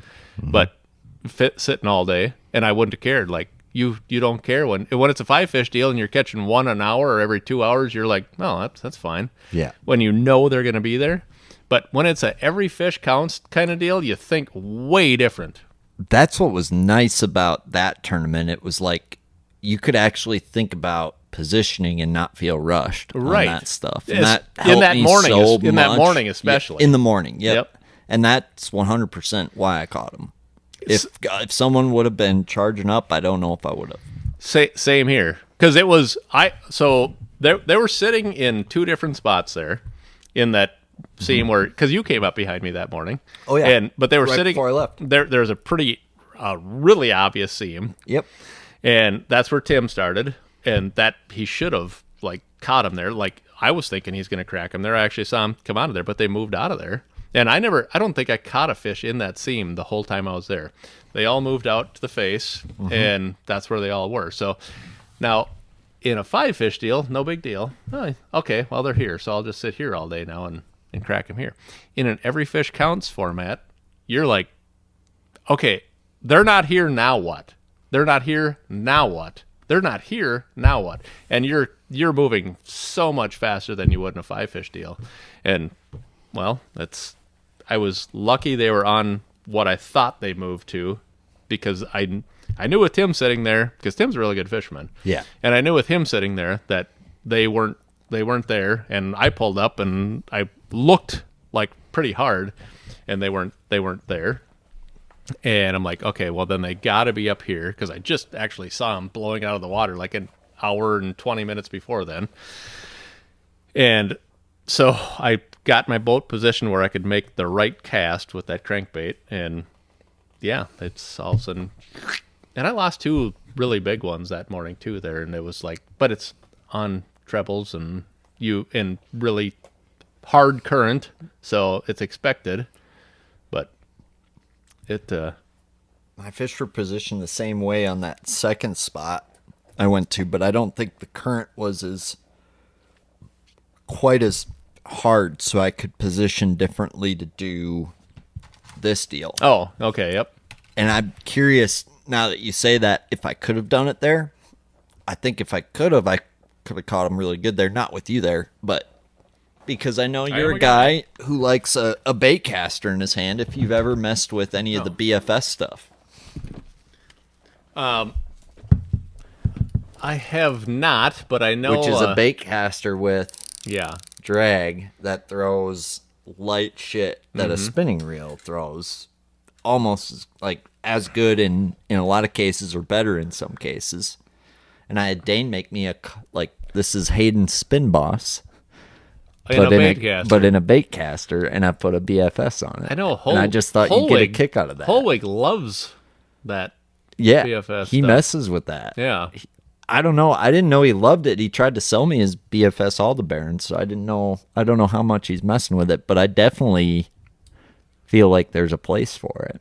And I thought maybe you'd get a kick out of it.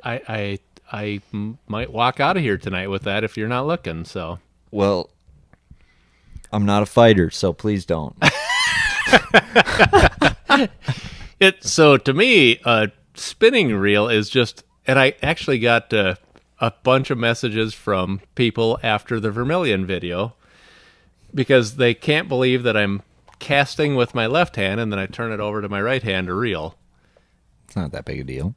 No, but I'm saying because I agree with him 100%, because I can't believe I'm left-handed, but I can't believe that right-handers cast with their right hand and then put the rod, or the cast with their right hand and then put the rod in their left hand and reel with the right hand. It's the same deal. So there's a lot of guys that have figured that out. Seth's a good example of it. Seth is right-handed, and he fishes what I consider the right way as far as what a right-hander should. I think right-handed reels and left-handed reels are like they label them wrong. But so I'm not a huge fan of spinning reels, which I still use a ton of, but I'm not a huge fan of it because you're constantly switching your hand. It's not as critical as, I think it's less critical than if you're flipping, because if you're flipping and you're a right-hander and you're switching hands all the time, I do that.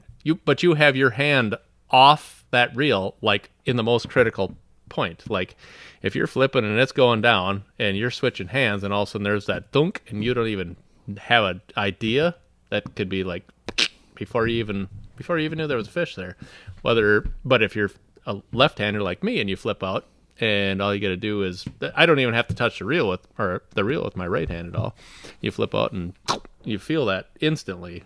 So I would prefer not to ever have a spinning rod in my hand, but as you know, I do a lot of times, but I feel like I'm fishing backwards that way too. So See, and I guess I'm weird as hell, and I think the reason why I'm throwing that on a bait caster is so I can throw a straight fluoro.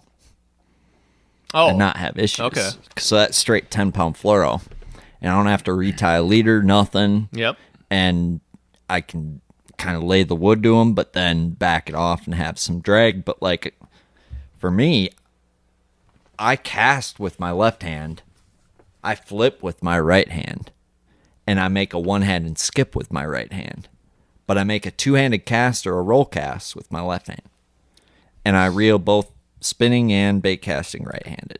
So it doesn't make any sense, but that's how I do it. So you are just completely messed up. At least I don't switch hands on the reel. What doesn't make any sense to me is the guys who reel with their right hand on a bait caster and then switch their left hand on a spinning. That's me. And tell me in what godforsaken galaxy of humanity that makes sense in, because it's literally, you might as well just be a lefty on a bait caster and a spinning. It's the same thing. Mm-hmm. What is wrong with you? So I grew up in the 70s and 80s, and that's the only option you had. You had your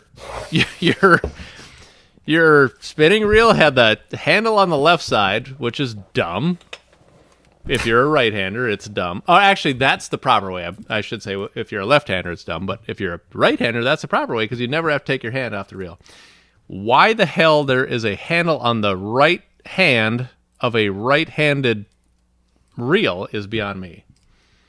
But we didn't have options back then. It was either these were your two reels. You had the left hand or the spinning rod. You had the reel on your left hand. The bait caster, you had it on your right hand. That was it. There's no left-handed, right-handed bullshit. It's just this is it.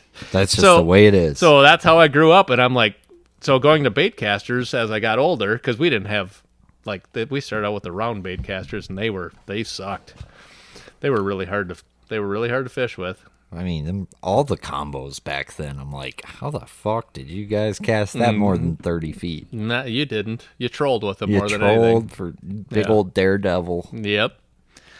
But as the reels got better, I'm like, I'd look at like my tournament partner, like Wambeck, and he'd flip. He's a really good flipper too. He's a really good jig fisherman, like one of the best.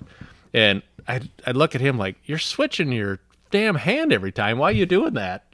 And then you think about it, he's right-handed and I'm left-handed, so I'm flipping every time, and I never don't have contact with that rod, and it's just.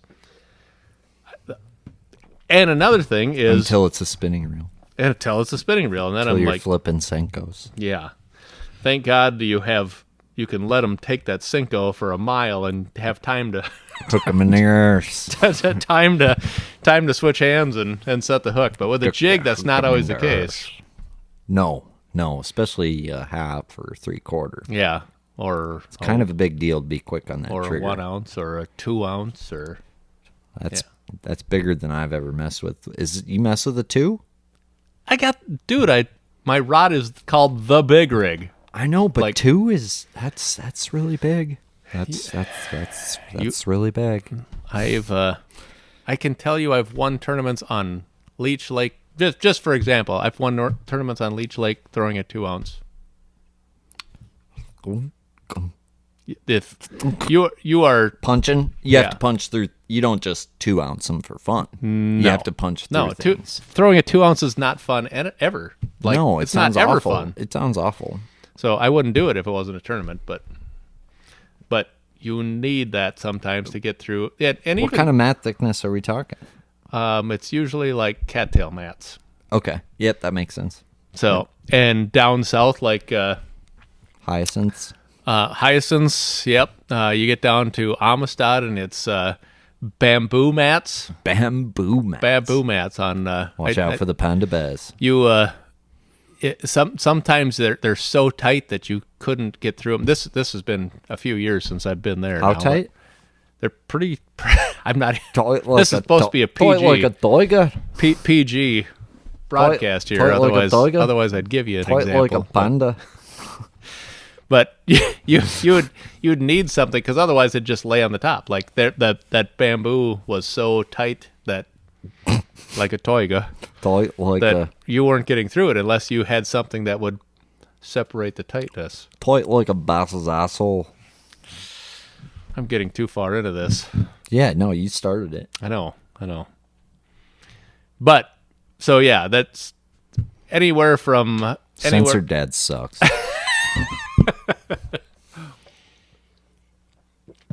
I take care of juniors, like for fishing tournaments. I don't need them watching. I mean, they're listening to anything odd than. They're listening to Eminem or whatever like a toiga. They're listening to Snickers Bar or whoever the fuck his name is now. I have no idea. They're listening to guys talking about eating all kinds of shit. So, like, what the kids are listening to nowadays, that's what I've learned with this podcast, is the minds are so tainted that they're desensitized that there's really nothing we can do to corrupt them any worse than society and like the world has already done. Have you looked at the internet nowadays? Have you looked at your Instagram feed? The boys have seen a pair of titties. Boys have probably seen a camel's nutsack. Boys have probably seen a lot of shit. So, us making a few jokes ain't gonna kill the boys. So why don't they just have the Sears catalog still, or? See, I don't even know what that is, but I heard it was a thing. It was like the Farmer's Almanac of its time. It was a thing. Yeah. What could you care to elaborate us? Let's hop in the time machine quick and go back to the Sears catalog days. Okay, hold on, I'm back now. All right. Yeah, what was this Sears catalog? This is a nice little history lesson for everybody involved. The Sears catalog. That was it was anything back then. Like you turn through the page. This is like, I don't know, I'm gonna sound like a pervert for this. No, but like, let's be honest. Like, titties are normal now, but like when I was a kid, it was like, whoa, what? Oh my god. So like, I can only imagine back in the old days before screens showed them, and like, you could literally, like, it was a whole different time. Like, black and white titties were like, get you good. You'd have the section in like Sears or Shopko or whatever it was, Kmart back then. Yep. That would have like the bras and stuff like that in. Like I said, now it just saying it out loud. Really you sound pretty fucked up. No, makes me feel like a pervert. But I don't think look so. Through that like, whoa, that's the only time you ever saw stuff like that. So. I think it's just you don't maybe look as old as you sound. God, I can't believe we went down this rabbit hole. Let's pull only out in the here. galaxy. All right, let's head to different planet. Got it. Well, we're talking about sexy stuff. More of Teal's baits. So Teal gave me a pack of these. Where the heck were we this year? Mille Lacs for a photo shoot, I think. Yeah. Yep. That's right. Media shoot. Yep, that's right. And I saw how well they worked there, and Teal's pretty tight with his stuff. So I am like, I better save those for when it really matters. And these are, well, by the time this airs, the championship is going to come out, or have been done already, so I can say it now that I think these are going to play. I'm not going to lie. I think they might. Well, I think they're going to play. I think I haven't met a bass that doesn't eat them yet, and I guess I just like supporting these guys. It's actually a husband and wife, small Japanese company. The wife is the tournament angler, and they hand make these baits, hand pour these, and hand paint them, and it's the most realistic minnow drop shot imitator you're gonna find. And yeah, you can find them at Thorne Brothers and probably some more places, moving forward. But kind of new company from Japan, and it's a badass little catcher, dude. Oh my! For largemouth, it's sneaky too. Yeah, believe it or not. If you'd put a little bit of slime on this thing, you would never be able to tell it wasn't a fish. They're that perch. close to real. Yeah. Yep. You just lightly shake that on a semi-taut line on a Vocelka Fishing and Customs rod, and I've yet to make more than a couple casts at a smallmouth without it just eating it. It's a pretty good bait. They're pretty good. I know a couple walleye guys who are just smashing them on them too, just nose hooked on a jig head. So why do we? Okay, so they make these baits in Japan. Why do we not make these in the United States? I mean, why can't we do better? You know what I'm saying? Yeah, dude. We have the entire industry across the world of baits. Why can't we make stuff like this already? We do is the answer. And maybe not that bait exactly, but I think the swim bait guys, making the homemade glide baits in the garage, right? Mm-hmm. We have an aspect of homemade small business bluegrass following tackle companies here, and it's a badass thing. The problem is who owns most of the tackle in the U.S. is private equity. Right. So you have a spreadsheet dominated model versus a product dominated model. Mm-hmm. And I think the other thing is our R&D testing grounds are a hell of a lot different than theirs.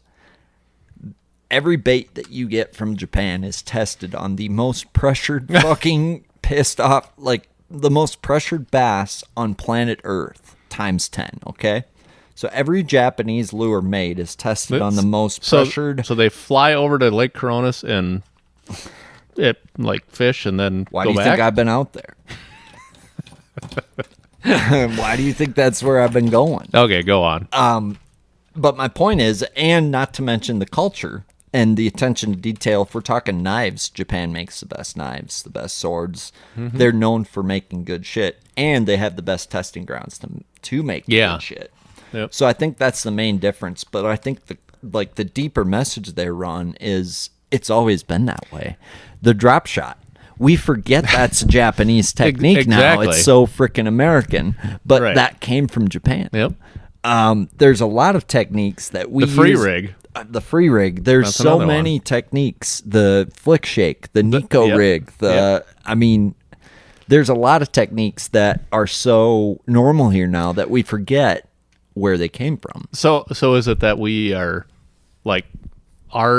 our fishing just needs to evolve to the pressure, or we have more natural resources, less population density targeting those resources. However, our natural resources are a constant, and the people fishing is not, and the technology is not. So I would say that we'll never be Japan, but Japan's always going to be a glimpse into the future, so to speak. And they're always going to be at the cutting edge because they have to be to simply catch a bass. Right.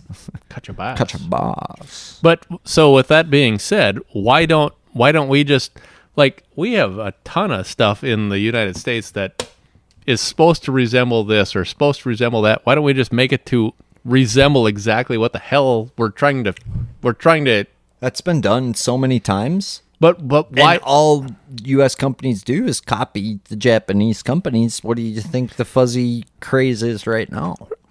Sure. You know what I mean? So I think that's trying to be done. But to be original and to be on the forefront, I think it takes the fishermen being there And right now, that's not the case.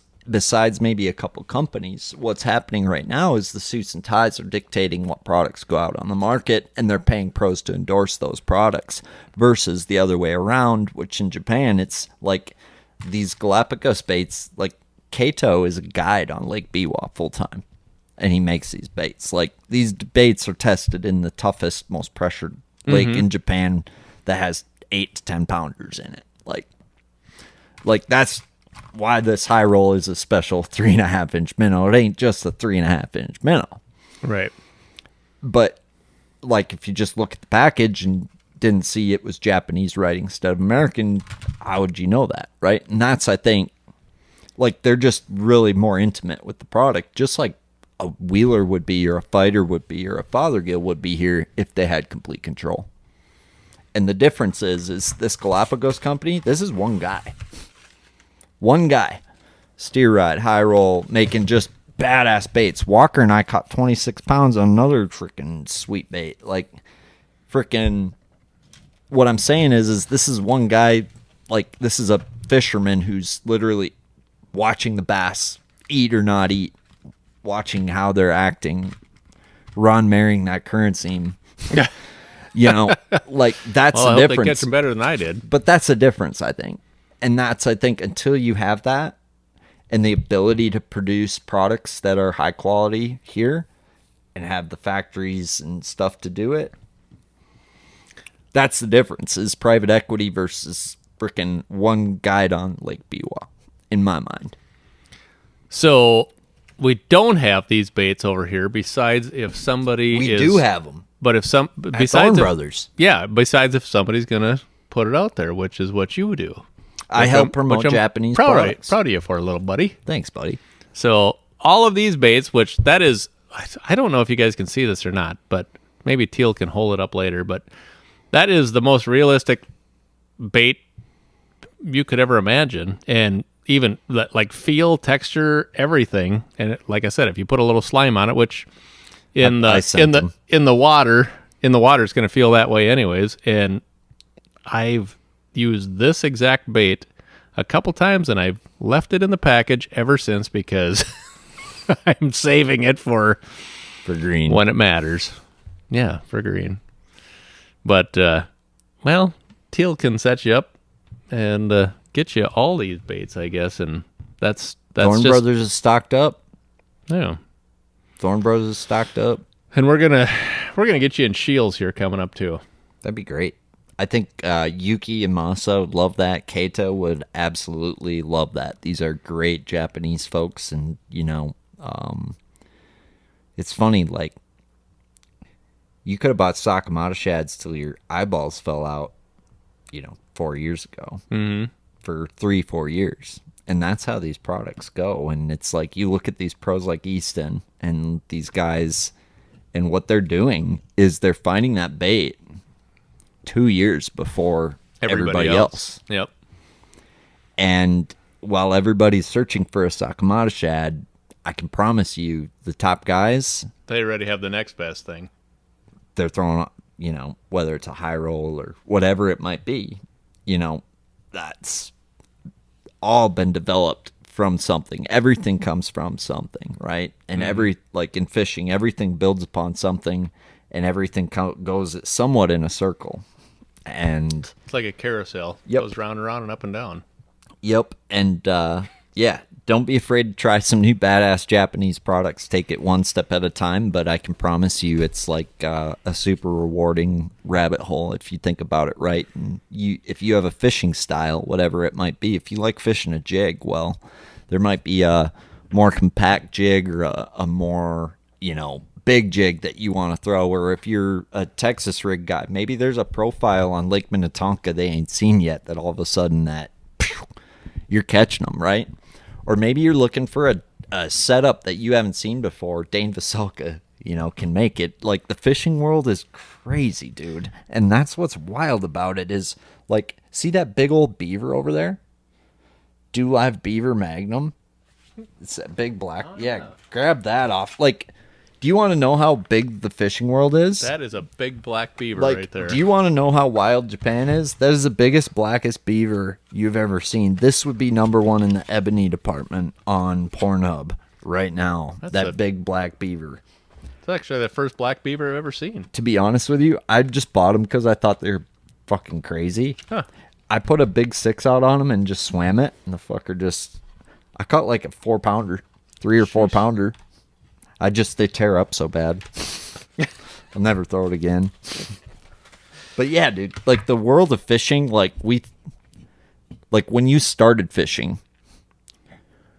how many options did you have, or how many ways could you attack the water versus today, right? Like that to me is such a wild, the wildest concept that we could discuss probably. Hold on, You had a spinnerbait, I'm going a fucking downstairs, grab a buzzbait. beer first. What, did you get a jitterbug? You had a jitterbug, a spinnerbait, a buzzbait, maybe a moss boss. You know what the funniest thing was when I first started fishing? Because back then it wasn't bass so much. Like bass were like you caught them, whatever. But it was northerns and walleyes, and spoon plugs were a huge thing. Like because you had to find where your structure was, which was what spoon plugs did. They caught fish, but you were more so looking for.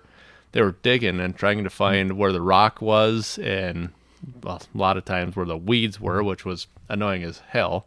But you were looking for what the structure was more than anything with those spoon plugs. So that was kind of how I started, and it was with this green box you got over here called the fish locator. Hell yeah. That's how I started, and holy shit, I did a show at Seal or a seminar at Shields 2 years ago now on the evolution of electronics, and I couldn't believe it when I started thinking about it. I'm like, oh my god, like we came through that to the paper graph to and just the way we progressed up to what we're at now is like, and then you try to think about what it's going to in the future, and if you say it, people are just going to laugh at you.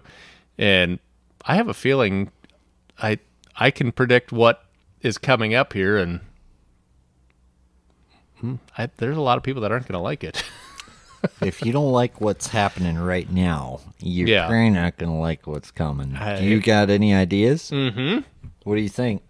I'm not even going to get into it. Not even going to get into that part of it. But things are going to change in the near future, like, well, almost like what we saw with forward-facing and that stuff, like times 10. Oh, my God. Yeah, it's going to be something. It's going to be something. Holy smokes. So, how do you be the next block it and get out ahead of the next thing? Because he's going to be dead at some point. Like people be so mad they'll kill him. it's not me. I didn't do it. Maybe I can retire I didn't do it. with death threats. You know what I mean? Maybe I could retire with death threats. Maybe I could be the next block it. You Aaron can try. Trockett. Yep, you could try. No, I'd rather not. Mm-hmm. Rather not. So It's just okay. yeah, I like. Thanks for the doom and gloom, Ron. No, I like the way it's going. There's so many people that like the older you get, they're like, no, that's not real fishing. Well, it's just like with anything, you have to evolve with it and appreciate it. It's very liberal of you. Don't love Liberal is a concept, not a party. Let's not go there. It's a concept, not a party. I'm just kidding. But I like evolving with stuff like that. Like I might not be the best at it anymore, but I can appreciate the guys that are, and it's going to be it's going to be that way from here on out. So which is what I like to see, because I got now this last year I became the TBF Juniors tournament director, and we just actually put a tournament on 3 days ago now on the Horseshoe Chain, the state tournament for the youth.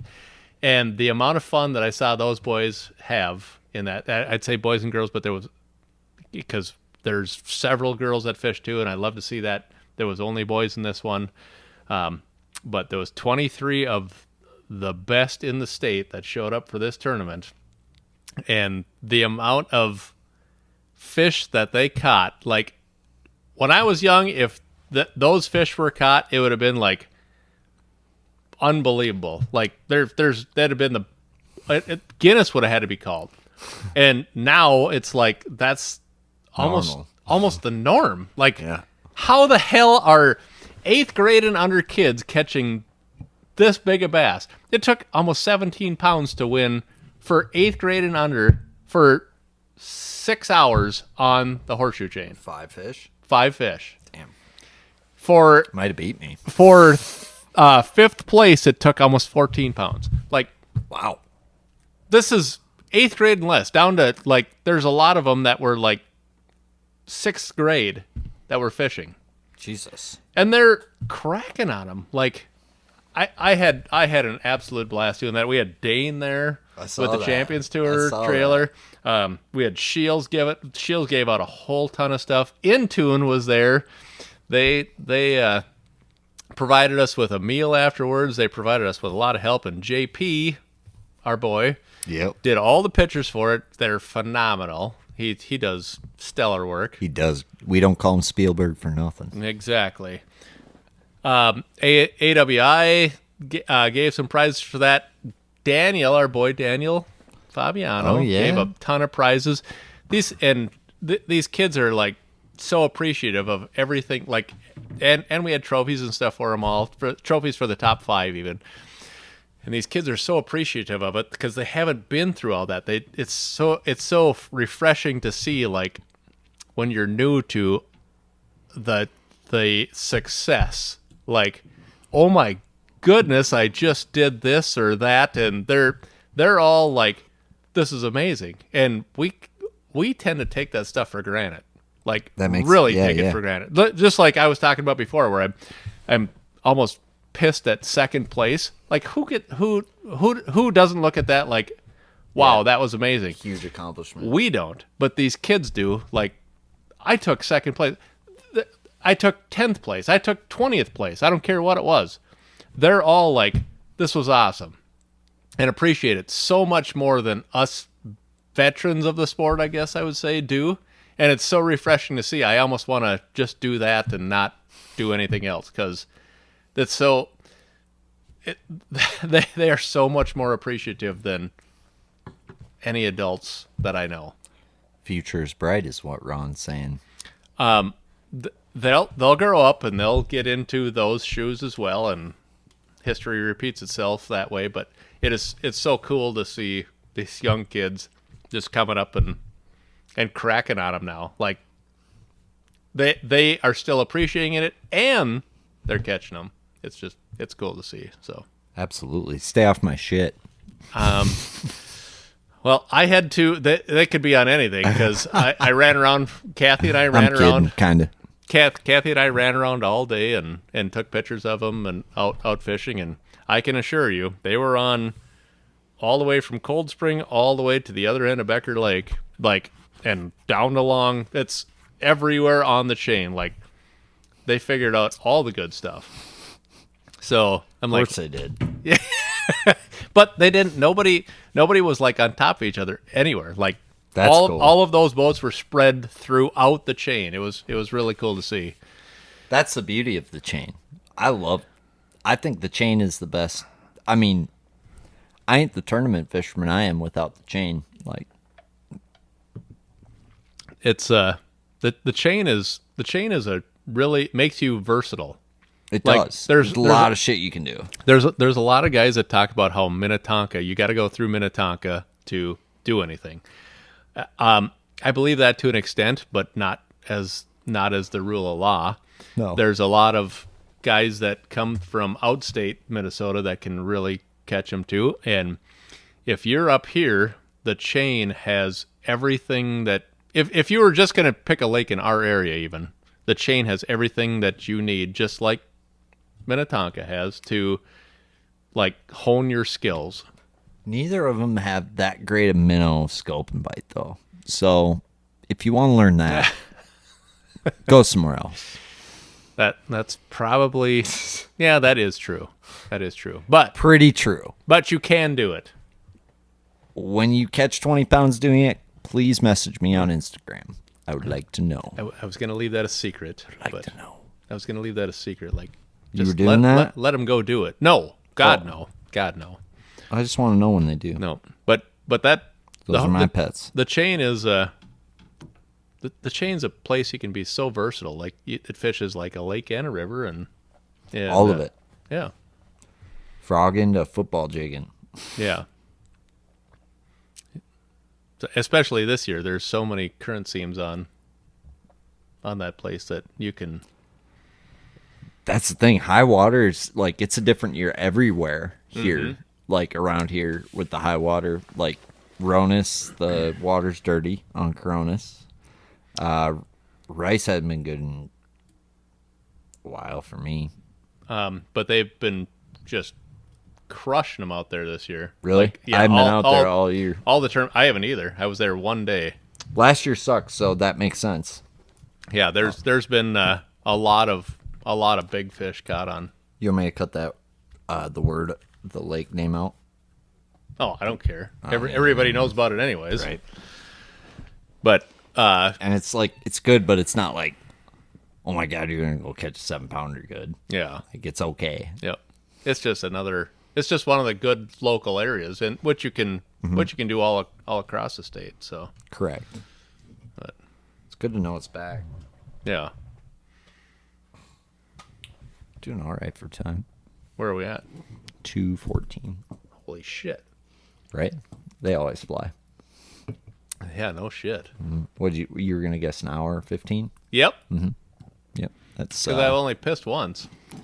That's we've that's taken my 2 pee personal breaks, record. and I feel like that's 5 minutes. That's 10 minutes in the bucket tops. So yeah.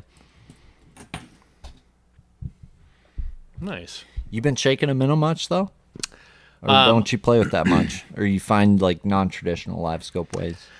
So I've done that for several years now, and more so because I fish down south in the winter. Like again, like my favorite lake down south again is Sam Rayburn, and that plays out there. Not so much for the giants, but for a lot of fish, like minnow chasers. Like they're gonna eat that, and they do. And the minnow bait has come a long ways in the last couple of years. It used to be I'd throw a spoon for a lot of those fish and catch them, and now I got my teeth kicked in a couple times on the minnow bait, and I throw that a lot more, because you don't realize how many fish are like 2 to 3 feet under the surface in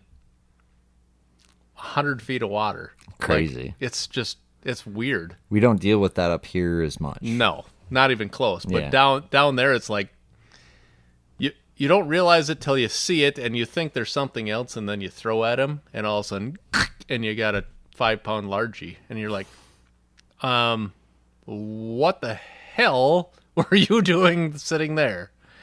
And Shad. Shad, and then they in the dead of winter, when it's getting warmer and it's getting closer to spawn, they'll pull up and sun their eggs in the, like, where the warmest water is, and all of a sudden you get the We Okay. saw that on Fork in Toledo, especially Toledo, when Kyoya and Pat, for the elites, you're saying? Yeah. Yep. that, like, because we, like, with that warming trend, I thought they were going to go to the bank, and nobody on the bank caught them. They're all floating. They come up instead of going. Yeah. So They swim up first. So here's the funny thing then is, what puts them at the bank? Sun and heat. No, that's what brings Food? them up to the top. Food. What puts them on the nest? Oh, males. The moon. Titties. The moon. Now that put us on the bed, but no, the moon puts them. That makes sense. So the moon ain't right. They're just warming up till the moon gets right. Yeah, and you can. I don't care how much hate mail we get from that one. It is what it is. I've seen. Sorry, I'm domesticated.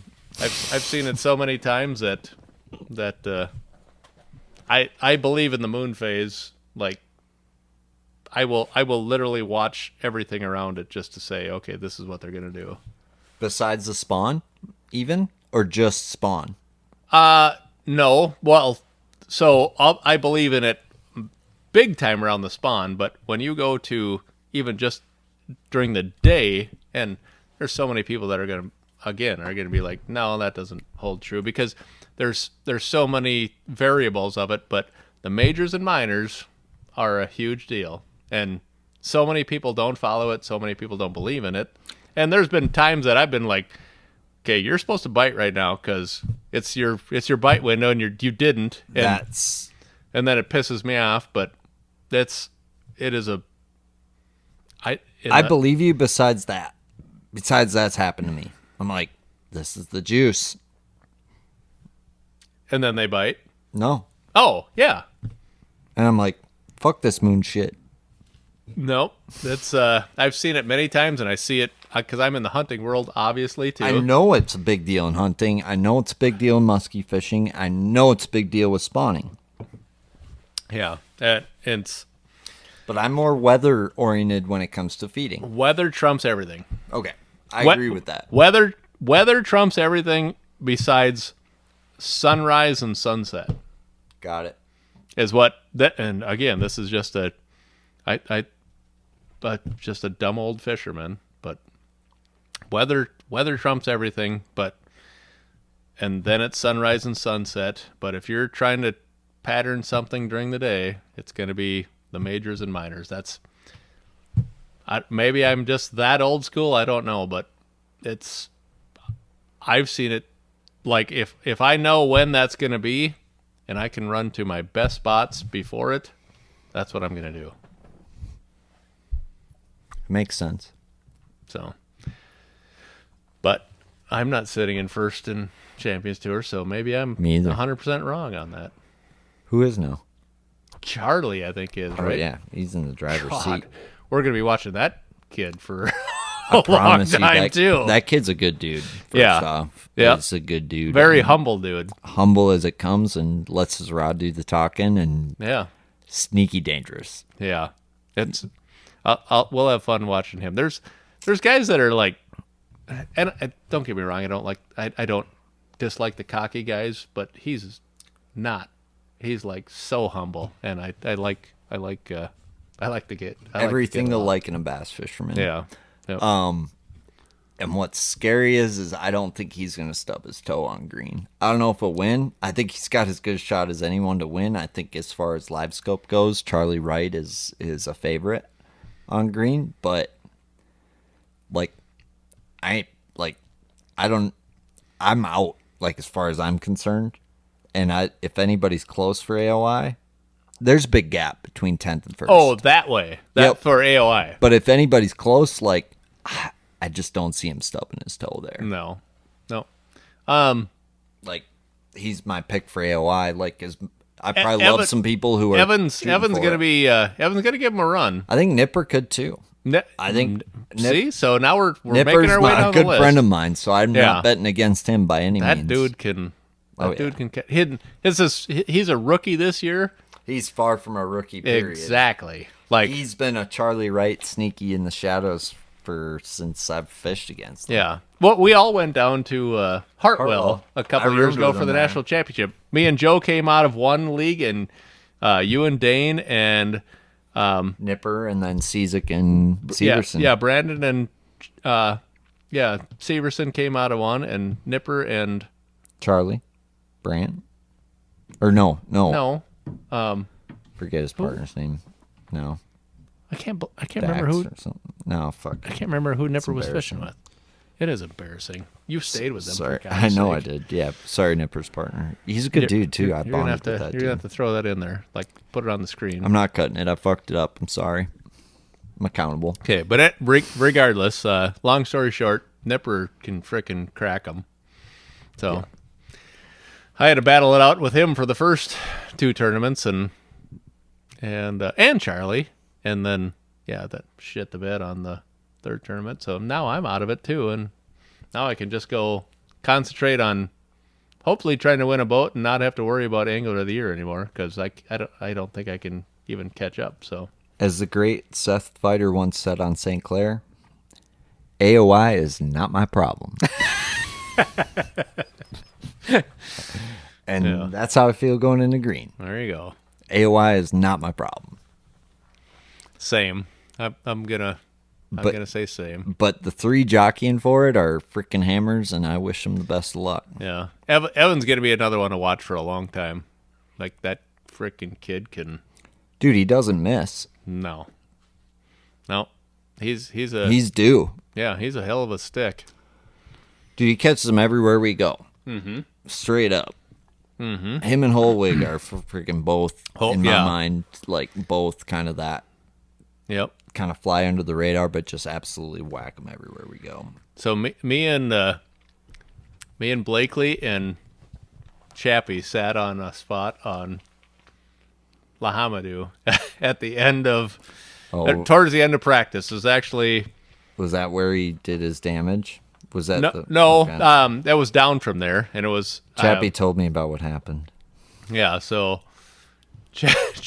me and Chappie and him are sitting there, and it was on a kind of a little hump. It's a little sneak spot, and I pulled up there, and Blakely was sitting, like, coming up the other side, and like came out to where I was. And then Chappie came down there, and we all 3 sat there and just BS for like a half hour, and like decided to like catch a couple fish that you could see down there, because there was several of them. And all of a sudden, Blakely caught one that was like 3.5, and then Chappie catches one that's like 3 3/4. I'm like, oh God, okay, I guess I'm not gonna fish this one on championship day. And so Chappie went out there the next day, I know, and like learned it a little better. I'm like, well, whatever, it doesn't. I got a million spots. I'm not even gonna bother. So I came down in there for the championship day, and Chappie's sitting right on the juice of it. I'm like, that's perfect. And Chappie had a good afternoon, and he's one of our buddies, and I'll always root for him. But it was funny how all of that evolved into Chappie's starting spot in the afternoon. So I was happy for him. Snake in the grass, you. He's one of the best. I love Chappie. Dude, he's one of my favorites. Yeah, he'll be back. Yep. I'm scared of him on green. We all have to be. Like, anytime there is smallmouth to be caught, Chappie's gonna be in the mix. So I say that to be nice. I'm not scared of you, motherfucker. Yeah, I'm not scared, but he's not listening. You might. Talk oh yeah, yeah. We might might listen this far. He told me. We might know at this point that you already won, anyways. So, yeah, because this is gonna come out after. I want 10% for that lure I gave you, bitch. Damn, you gave him one? I gave him 4. Oh, because he was bitching because he wanted them, and I had some, and no, he'll be fine. So who's your pick? Who's your pick to win? If you don't bet on yourself, I don't know what the fuck you're doing fishing green. Yeah, so, you always have to. I hope it's my time, and we're going to give her our all. If it's not me, my pick is tied between probably you, Chappie, Nipper, and Charlie Wright. It's not going to be me. I mean, I think it's going to be me, but it's probably not going to be me. Green Lake has changed so much in the last couple of years. I've fished so many tournaments out there, and it has changed so drastically in the last 2 years. And I haven't fished it in 2 years because we're always gone somewhere else. I've forgotten everything I know about that lake. I deleted over 200 waypoints pre-fishing out there. Smart. Like, I'm not going to go here, and I need to get it off my map because my whole map is covered in waypoints. But I don't think waypoints do you much good out there. Unless, I mean, since this is coming out after, unless it's grass. That was the waypoints I deleted that is not grass anymore. So, well, if it's old grass, then yeah, they're shit. Yeah, so I would say my pick is for first is going to be, I'm not even going to say me because I'm going to be a realist, but I am hoping it's you, and I'm going to say it's you. And then I'm going to put Chappie right up there in that scenario. But I am going to put Blakely up there too, because I think he's just on a roll this year. He's winning everything, and he's fishing hard. He knows what's going on. So I'm gonna say Blakely. I think Hunter Wendt is gonna be like right there too. Bless you. Thank you. I think Hunter Wendt is gonna be right there too. I think as far as scopers go, he's one of the best of them, and he's obviously one of the best on the tour. Dude just is one. He's won how many events and yeah. It's it. I don't think this Noah Schultz is like, he's unbelievable, but I don't think this fits in his wheelhouse as far as. I wouldn't bet against him, but he's not. God my pick. no, God no. I would never bet against Noah, and he's got the cutest kids on the planet, which I always enjoy seeing. Me too. But I'm not. I think this one goes against him and his expertise. Mm-hmm. So I'm gonna go Hunter. I'm gonna go Evan and Charlie as probably my three. Second place. I'm picking you still for first. You're fine. And I wouldn't bet against any of them boys. Yeah, that's gonna be my pick. But my favorite. Speaking of pick, my favorite pick from Green Lake is still to this day. When you were fishing a tournament, this is probably 10 years ago for sure already. You're fishing a tournament on Green, and you send me a pic the morning of your tournament saying, this is how this morning started off, and you get a DT6 hanging out of your lip. Like, I still have that saved on my phone. Like, he's got a DT6 through his fricking bottom lip. Like, how the hell do you even do that? I caught like a little largemouth, and like, you know how your rod's like this, and I like went to boat flip it, and it came off, and the crankbait and went right into my face with force, because it was literally like through his frickin' lip, and it's just hanging there. The whole thing is hanging there. He's like, "This is a great way to start my morning off." Like, this is damn, Teal, not ideal. But it makes for a pretty funny memory. Great memory. Yeah. You'll have to put that up on the. I should, for the podcast. During this, reel or something. Yeah. I'm tired, dude. Let's call her. All right, I'm with you.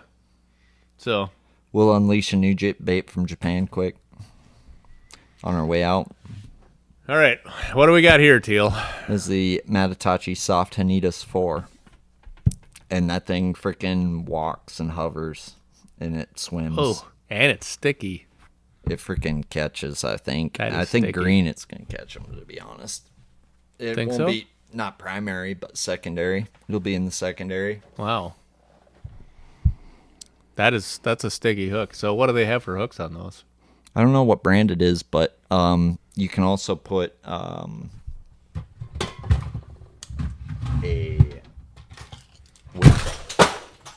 weighted EWG. Oh, okay. So does it pretty come, versatile? Does it come with this hook? It or comes is that, like that. Okay, just how you see wow. it with the treble. Huh. So. That's pretty cool. Right. Well, thanks for having me, brother. Thanks for coming, dude. This is Teal's Bass Galaxy checking out, baby.